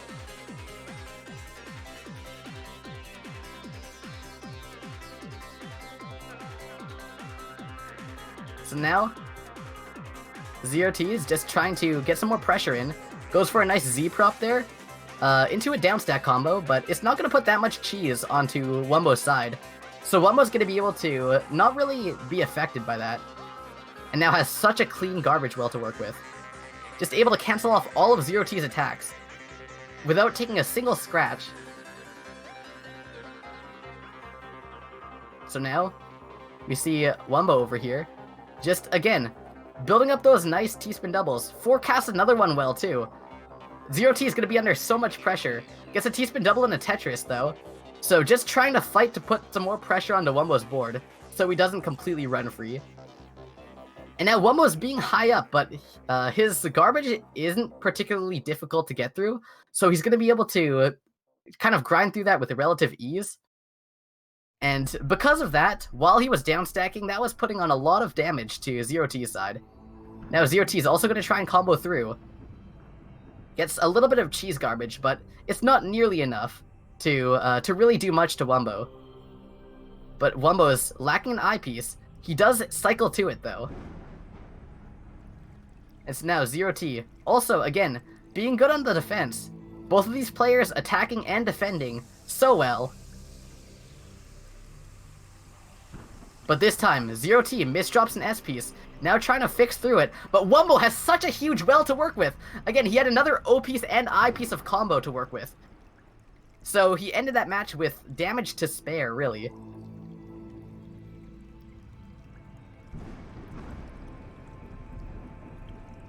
Now, Wumbo looks to be trying to get some more spikes off. ZerT trying to claw his way back into this game. He gets a T-spin single there, forecasts a T-spin single again. Now trying to find a down stack from here. Again, because Wumbo is doing a good job of putting up the pressure still. And it looks like the boards are evening out. Again, we may have to wait until Hurry Up Garbage to be the decider of these games. But Wumbo is able to spike ZerT out at the very end there. And I think that's what's causing it. It's not only ZerT's mid-drops, but also, if we examine a bit deeper, it's also the fact that Wumbo's ability to spike is a lot greater than ZerT's. Especially when it comes to those surprise spikes with downstack combos. Wumbo's definitely been winning and taking a few games off of that.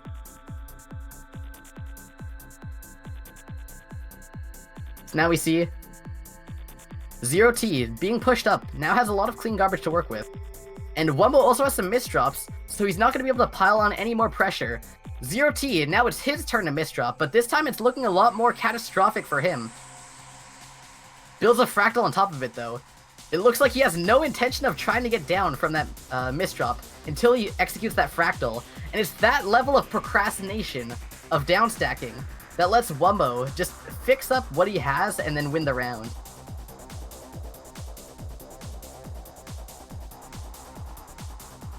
So now ZerT going for a fractal here, but it's not a very effective fractal because he has to cancel off the last bit.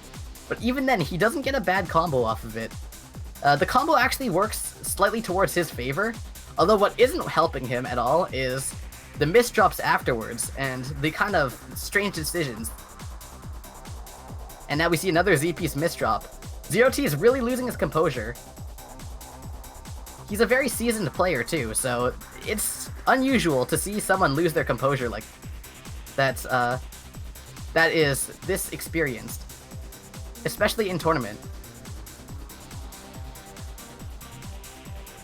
But even then, Wumbo just trying to downstack from here, but he misdrops the I piece and the S piece. Still tries to find a way back down. Both of them misdropping so much. This is an absolute shit show going on right now. Wumbo now getting the T-spin single. ZerT not finding the attack. All he has to do is just build an overhang for a T-spin double, take it, and win the round. But he doesn't seem to be doing that. He builds up a Tetris, but that takes too long. And now Wumbo's going to be able to get out of this one. Still not at a comfortable spot though.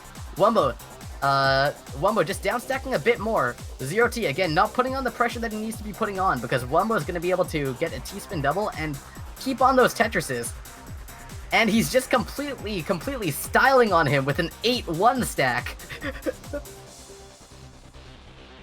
ZerT seems to be slowing down a little bit more.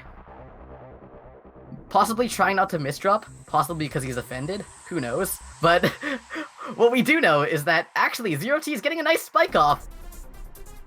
And takes the win. But now he misdrops that J piece, and that one's looking a lot worse than the other ones.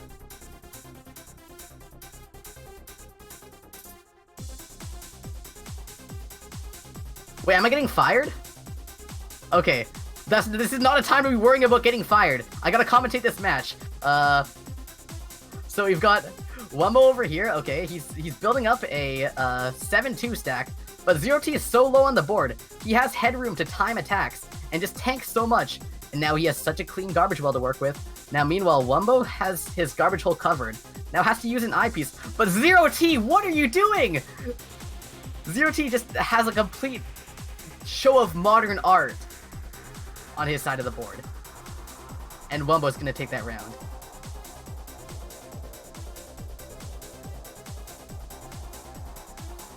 Alright, I'd like to put the first bid on the ZerT's board. I'll pay the amount that Dazer's paying me. Anyone wanna bid against me?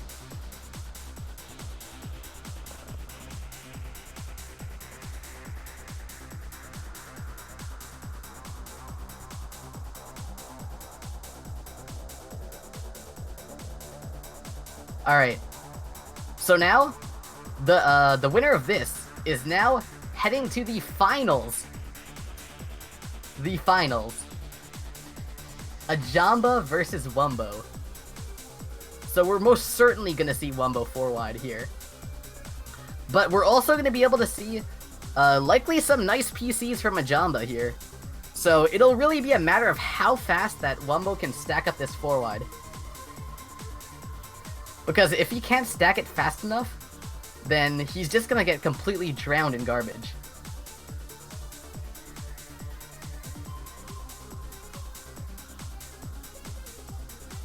So here we go, as you can see on the bracket here. It's been a long road up to this.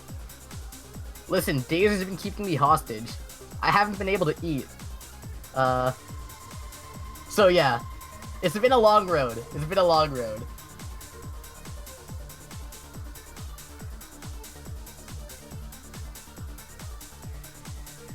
But in the face of A Jamba, I don't really know.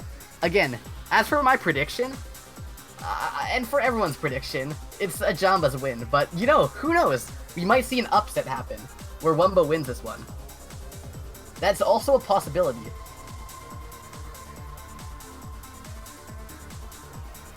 Wait, I need to spec.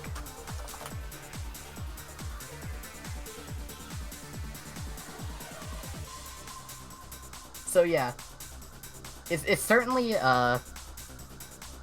it certainly will be an upset if we see Wumbo win this one.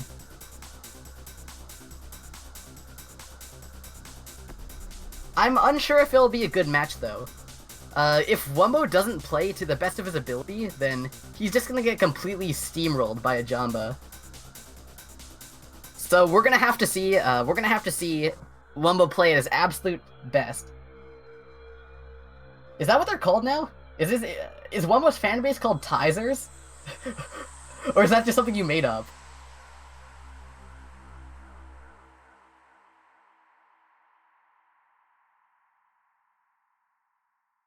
Yeah, everyone gets steamrolled by A Jamba.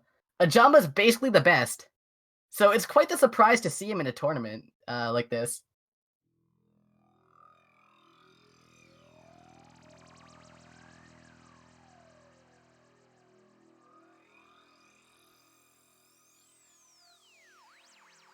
Now here we go. It looks like we're gonna have a 1 minute. Wait, okay, hold on. I'm trying to decipher what Dazer's saying. I honestly, does anyone have a Dazer translator? He says, "Okay, then 1 minute we show the bracket and we are good to go." Okay, hold on.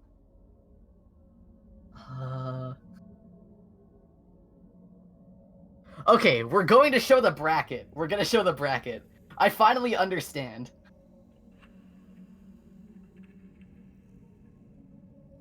What rhymes with A Jamba? No one knows. There's spam turtle to help Squirtle. But... oh my god.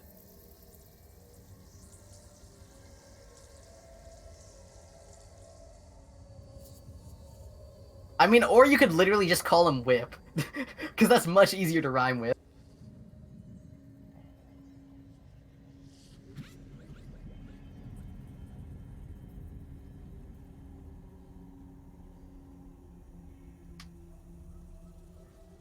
And it looks like they're not going for the warm-up, so we're gonna just dive directly into this game. The finals.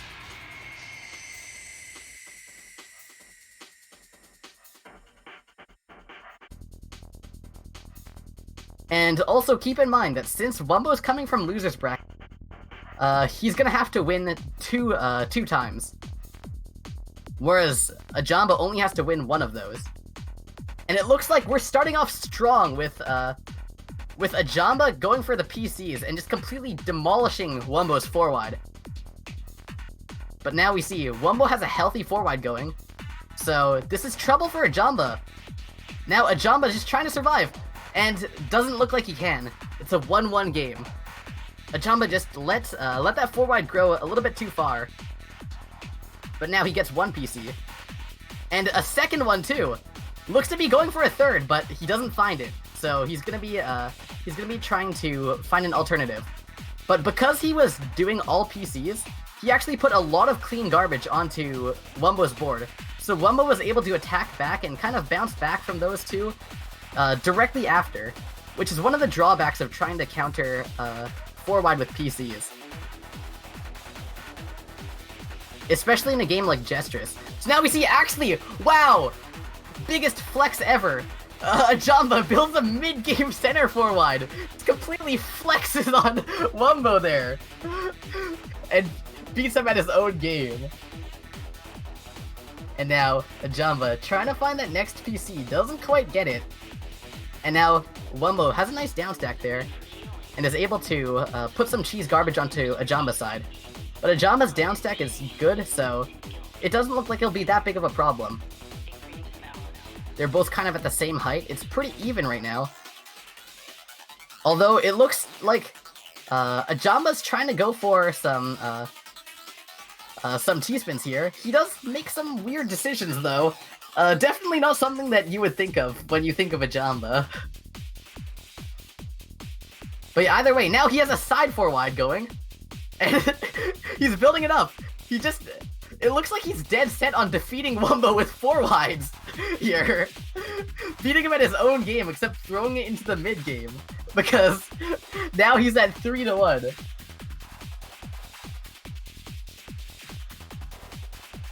It feels like he's almost doing it to be funny at this point. But what he probably doesn't find funny is the amount of damage that's being sent to him by that 4-wide from Wumbo. Because Wumbo now puts that 2-3.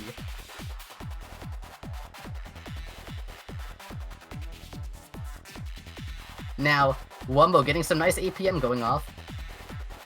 But A Jamba actually misdrops the T-piece. Now he's gonna have to try and fix it. Gets the I-piece though, and then gets it off, and now opens up the well. Meanwhile, Wumbo has some kind of cheesy garbage to work with. It's a few sprinkles of cheese, maybe some Parmesan, but even then, it does slow him down to the point where A Jamba can get some good damage going. Wumbo does cancel though. And it looks like they're both going for side 4-wides. Wumbo read the board, and it looks like he also was prepared. Now this is a 4-wide battle, and it looks like they're both pretty even. A Jamba gets one extra chain link, and wow, what is that? What is that? Looks like that'll be going in the art gallery next to ZerT's board. But I'm out of money, so I can't bid on it. But A Jamba is still able to fix up that misdrop, and he does get away with it. Because, as we all know, A Jamba is the master at getting away with things. But what he may not be able to get away with is covering his garbage hole with that never. He covered his garbage hole with an eyepiece, which would be a death sentence for anybody but him, really. But he's able to fix it up really nicely. And again, how is he getting away with these kinds of things? It's a mystery to pretty much everybody. Misdropping so much, but he's gonna be trying to go for a down stack here. Covers up his garbage hole again. Just waiting on that, gets a T-spin double. And is moving his board down. And we're gonna be seeing some hurry up garbage showing up just right now. So, this is gonna mean that the player who can just stay the lowest and pump out the most APM is gonna win this. So it looks like A Jamba putting some cheesy garbage onto Wumbo's side. Wumbo doing a good job at downstacking through it. So now A Jamba opening up that well though. Getting a nice Tetris there, T-spin single, and Wumbo trying to find that eyepiece. He does get to it. And now A Jamba gets the T-spin double, and that's going to be a little bit too much pressure for Wumbo. And A Jamba takes the round. Damn. Now it looks like Wumbo messing up his 4-wide here. Just trying to work with what he has. Meanwhile, A Jamba builds up a C-spin. Gets the T-spin triple into the T-spin double. And now going for another 4-wide here. It looks like he's really liking these mid-game 4-wides against Wumbo. But the ending leaves a lot to be desired there, because he definitely didn't make the cleanest finish, and this is just a situation that not even A Jamba can weasel his way out of.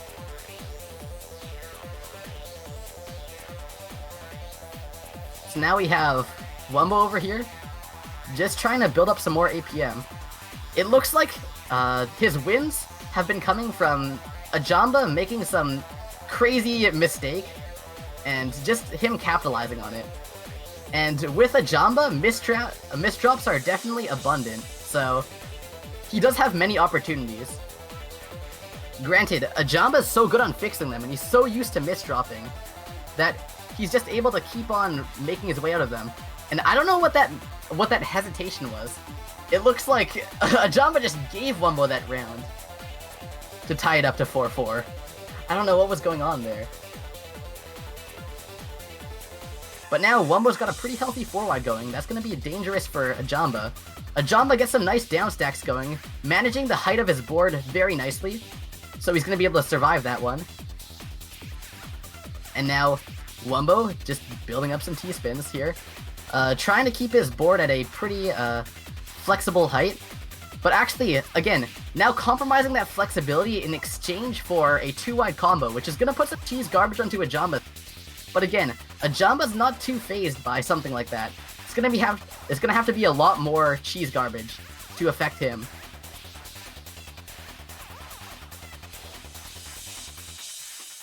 And so now, A Jamba building up a T-spin triple. That's going to spike Wumbo up just to the very top of his board, and the tip of that I piece spawns inside one of his pieces and causes him the loss.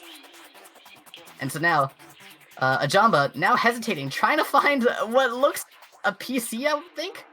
Actually, no. He's trying to tank the garbage. I think he knows that that if he upstacked any more, Wumbo was going to be able to spike him out with all the PC damage.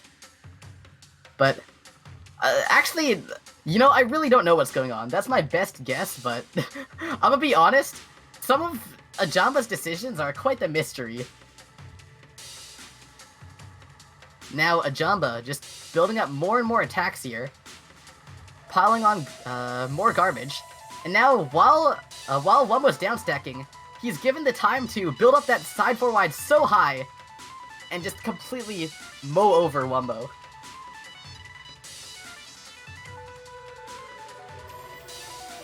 A Jamba's definitely an interesting player to watch, though. If you're rooting for A Jamba, there's likely many hard drops, but it's all part of the A Jamba style, really. It's a Jamba. He's A Jamba because he gets away with it. But what he can't get away with is not being able to start the combo there. And because he can't, Wumbo's just able to sneak in one little last bit of garbage there, and it's gonna be 6-6. Now Wumbo having a nice 4 wide there. It's gonna deal a lot of damage. But again, A Jamba just managing this height of his stack pretty well and going for some nice down stacks. And it looks like he's still dead set on trying to beat Wumbo at his own. And he's stalling though. Gets that last combo continuation, but he stalled that for too long because now Wumbo's gonna be able to get out of that. Again, nobody can really understand why he's doing the things he's doing, such as that huge long stall there. Like, I really don't understand what A Jamba's doing. I wonder if this is BM. Because that's the only way to really explain this. And so yeah, I think it's pretty clear that A Jamba's been BMing Wumbo this entire time with these stalls. I feel as though that's the only explanation for it, because these kinds of stalls go way past misdrops. A Jamba's way too experienced of a player to leave it towards any other explanation. Now we see A Jamba here, just having a nice little 9-0 or 0-9 well. Getting those Tetrises going. And there it is! There it is! A side 4 wide again! Is this like his challenge? Is this like how Wumbo gets bounties? A Jamba just decided, oh wait, no, he can't start the combo though!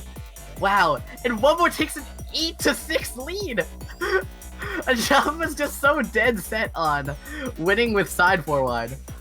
Or winning with mid-game 4 wides that it's leaving so much room for Wumbo to win. But now looks like A Jamba's played that one a bit more seriously with back-to-backs. Oh yeah, A Jamba was the bracket reset. That could be it. That could very well be it. But what we're seeing here is such a high-level display of trolling from A Jamba. Oh my god. And looks like he misdropped that T-piece. Now trying to get away with it, but maybe he does get away with it? I'm not sure, really. A Jamba's just making so many interesting decisions so far. He's going for a T-spin double there. And just building up a Tetris so fast, too. Gets a kind of jank T-spin triple. Builds it into another one, though. Gets a Tetris, too. Very, very clean back-to-backs coming out from A Jamba. That's going to push Wumbo to the very top of his board. And now Wumbo doesn't quite know what to do. He doesn't have any down stack road out of there. He was trapped, and looks like A Jamba takes that win. Now at 8-8. Wumbo looks to have a nice 4 wide height, but he's not able to continue this combo. Well, actually, no, he is. He just had to wait a little bit longer to find that one. And it's match point for Wumbo. But keep in mind that Wumbo has to win 2 times, so it's gonna reset and they're gonna have to play it once again if Wumbo wants to win this one. And so we'll probably have to see... Yeah! Wow! Very nice forward again coming from Wumbo. And we're gonna see it. We're gonna see the bracket reset.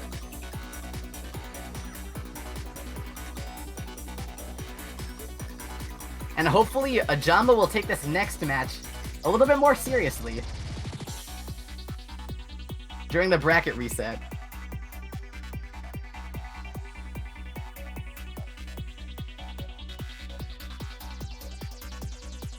Whip paid A Jamba to throw.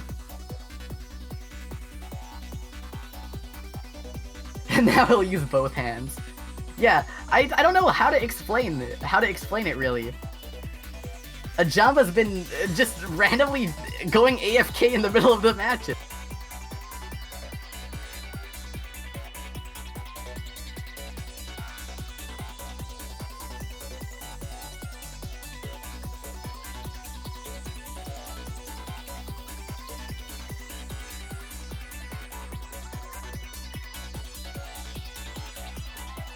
And it looks like Wumbo's ready to keep on playing. A Jamba had to get the door for pizza. Yeah, and Jolf, while you're plugging, my Twitch is twitch.tv/garbocan_. I'm gonna be streaming like right after this.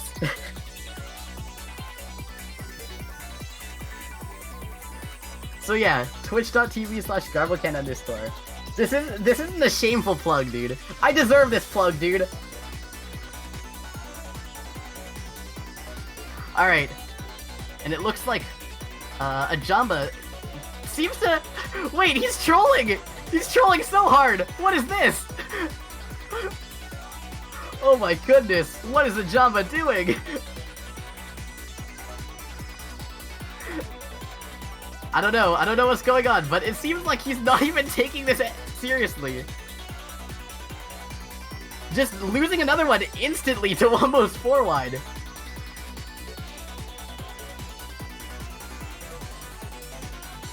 Now A Jamba looks to be building up those attacks very nicely. Wumbo's in a very good spot to win this one though, and it looks like he's gonna do exactly that, taking a 3-0 lead on A Jamba right away.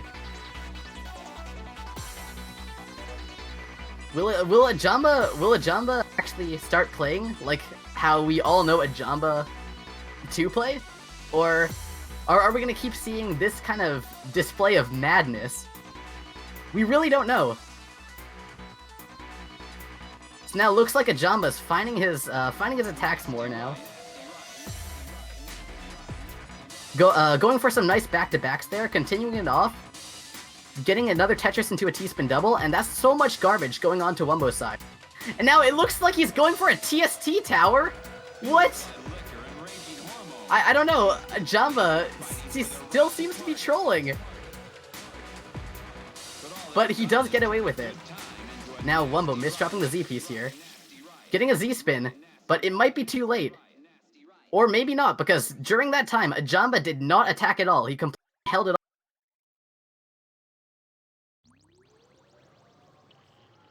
And so now, A Jamba seems to be trying to find a down stack here. I'm not sure if he let someone else start playing. Did he let his little brother start playing? Because this is not the A Jamba that I know. And again with the misdrops here, just tries to downstack it, but Wumbo takes another win, 4-0. And it looks like people finally found out what rhymes with A Jamba. But it may be too late. Wumbo's 4-wide is looking very strong. Very powerful, has so much attacking strength here. And so now A Jamba is gonna need a miracle to try and get out of this. But it's A Jamba, so he pretty much creates miracles out of thin air over here. Surviving that 4-wide and then turning it into an advantage for... But now, he misdrops the Z-piece, trying to build a floating T-spin out of it. Instead, now he has no I-piece though, so if Wumbo gets an attack through, then that'll be the win for him. Although, Wumbo did not have anything to work with on his board. So now A Jamba is gonna have to try and fix through this. Meanwhile, Wumbo's putting on good pressure. He's keeping it up very well. And he's doing a good job of continuing on, not only keeping on pressure, but keeping it to the point where it's not fully clean. It's a mix of messy and clean garbage. So Wumbo's playing this at pretty much his best capacity. Although that may not be enough against these attacks from A Jamba, but it will be enough if A Jamba misdrops the next, like, 8 pieces. Now going for the PCs here, goes for a T-spin double after the PC. Continues it on and on. And getting a T-spin double there too. But he can't get the eye piece over. He's trying to down stack through this. He gets a nice down stack, but it may be a little bit too late. He's under pressure so much this match. Also, not rotating the T-piece during that C-spin. And because of that, he's gonna have great difficulty in down stacking from here. It seems like he's actually kind of slipping and losing that kind of dominant place that we know that A Jamba usually takes during his matches. Now, going for those back-to-backs, and it looks like he's trying to build a side four wide, but he misdrops the L piece, or the O piece. And because of that, he's not able to continue to its full capacity, but it did serve a good purpose of sending some cheese garbage onto Wumbo's side, which stalls him enough for A Jamba to continue on with that damage. Now A Jamba just sticking low on the board here, going for a donation there, getting another T-spin double too. Wumbo is doing a good job of keeping garbage onto A Jamba's board. A Jamba's waiting so long before downstacking, which I find pretty interesting. He also misholds there, which causes him to lose again. Now, surprisingly enough, Wumbo's 5 games ahead, which is not what anybody really expected from him. This has been a mixture of Wumbo playing at his absolute best, along with A Jamba choking pretty hard, and it looks like he was trolling at the start, but he may not have the kind of, he might not kind of have the advantage that he thought he had from the start. Now trying to engage into a 4-wide combo. He misholds though, can't get the T-piece, instead has the Z-piece there, and that causes another win for Wumbo. I don't actually think that this is trolling anymore. This goes beyond that. He's actually choking. We're seeing A Jamba, the #1 player, actually choking, which is pretty insane, if you ask me. Now, I don't know if I'm quite ready for a world where Wumbo's the #1 player. So, let's see A Jamba at least put up a good match here.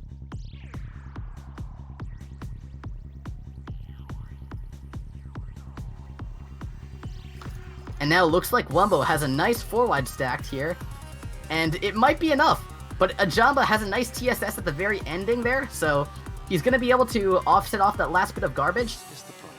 Now going for a T-spin double there, gets another one, has a Tetris ready too, but that seems to be already enough to spike Wumbo out. Now it looks like A Jamba seems to be taking this match a lot more seriously now. It's all fun and games until you're you're already lost the bracket reset, and now have to play from behind here. So now it looks like his speed has definitely increased. He's now playing at above 3 PPS here, and going for a lot more efficient options, keeping a nice balance of attack and defense, which is contrary to what we've been seeing in the previous rounds, where he's been going for extremely reckless and greedy plays. But it seems like he finally has some respect for Wumbo here. But maybe maybe that's just not quite what Wumbo was ready for.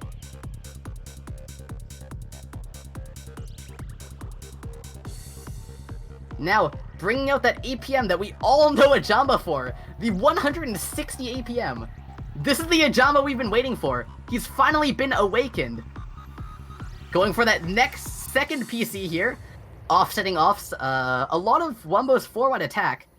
And now we're successfully into mid-game. Helium, a heavier element. So now because of that, we're going to see both of them kind of making their way to the bottom of the board, getting prepared for a intense battle of spikes. Now, Wumbo deciding to opt for a 2-wide combo, meanwhile, A Jamba just going for pure back-to-backs.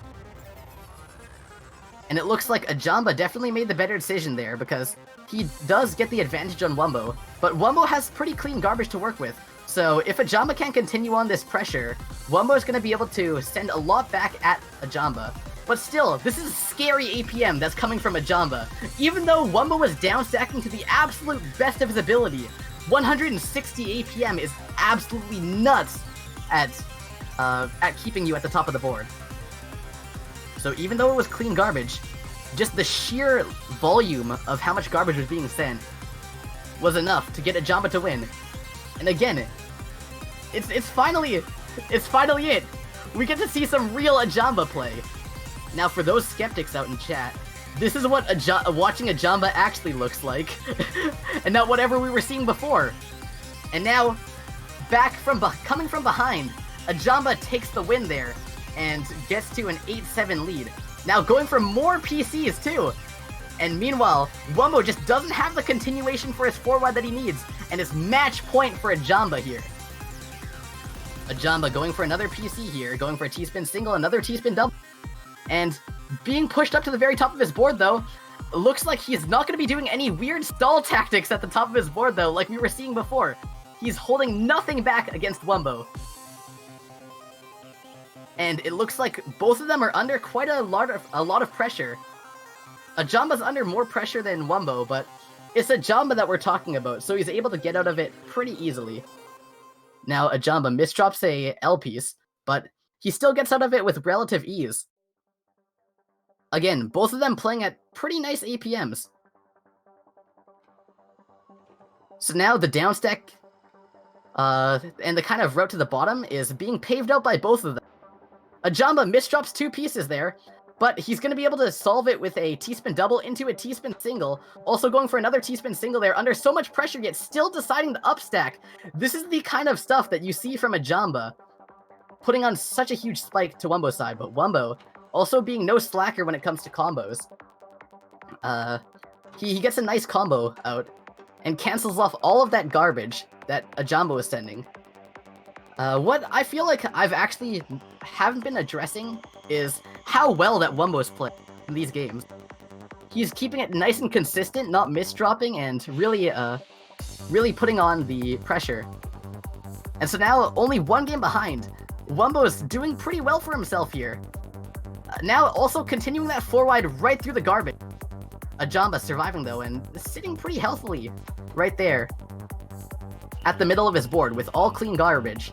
Now also Wumbo misdropping a crap ton, but what he does do is downstack it pretty well, and doesn't spend much time trying to fix his misdrop. A Jamba also tried to go for a mid-game side forward there, but it proved ineffective. Wumbo just trying to combo through it and also clearing it with back-to-backs too. But now A Jamba going for a combo here, putting some cheese garbage onto Wumbo's side of the board. And now looks like A Jamba doesn't know how to 1-8 because he's not able to fix that up. Now forecasting a C-spin though, and that might be the end for Wumbo. Wumbo actually being pretty good on canceling, but S-spins at the bottom there, trying to fix that Z-piece misdrop, and that's gonna be the win for A Jamba. A lot closer than really anyone was expecting it to be. Had to go through a bracket reset, plus something that close. But, despite all of that, we still have our Jstris Cup 4 September Grand Finalist Champion. Grand Champion, which is going to be A Jamba. So yeah. Great game. Great game. A Jamba did put on a good show.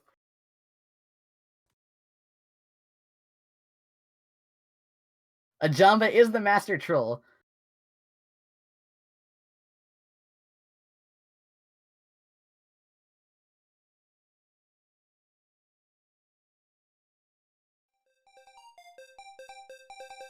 Alright, Listen, I've actually been being kept against my will by ZerT here. I mean not ZerT, not ZerT, sorry. By Dazer. I just read ZerT for some reason, and I listen, I'm so hungry, dude. My brain's completely scattered, dude. I'm being held against my will.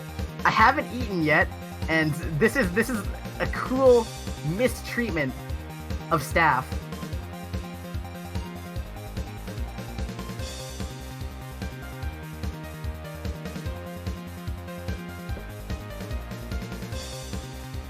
Alright. Use your money to get food? Dude, okay. I'm gonna go grab food. I should have been eating like hours ago, dude. Alright, listen. Right after this, I'm gonna be streaming on my own channel, twitch.tv/garbocan_, and I'm gonna be eating, okay? I thought I would be playing Tetris, but nope, I'm gonna be eating my well-deserved dinner. Thanks for watching, everyone. Very good games. And I'll see you guys next month in Jstris Cup. Garbo dinner stream, yeah. Oh man. Alright. I'm gonna go run and get some food. Alright. Actually, am I allowed to just put the link here? Alright, someone who's a mod in this chat, spam that please. I deserve it. Please, oh man. Okay. But yeah, that's gonna be it for me. So, I'm leaving the call now. I'm so hungry, dude. Okay, later.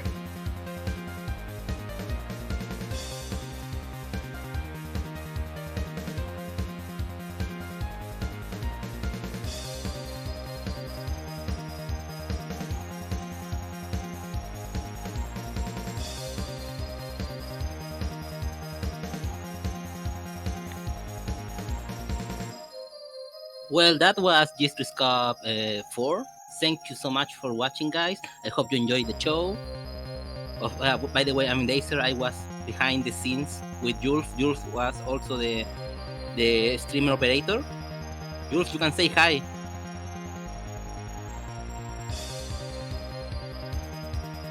Okay, he will not say hi probably. Okay, that's him. Oh wait, he muted again. Okay, okay, don't worry. So that's what Jstris Cup 4. I hope you enjoy it, and gonna see you next month. See ya.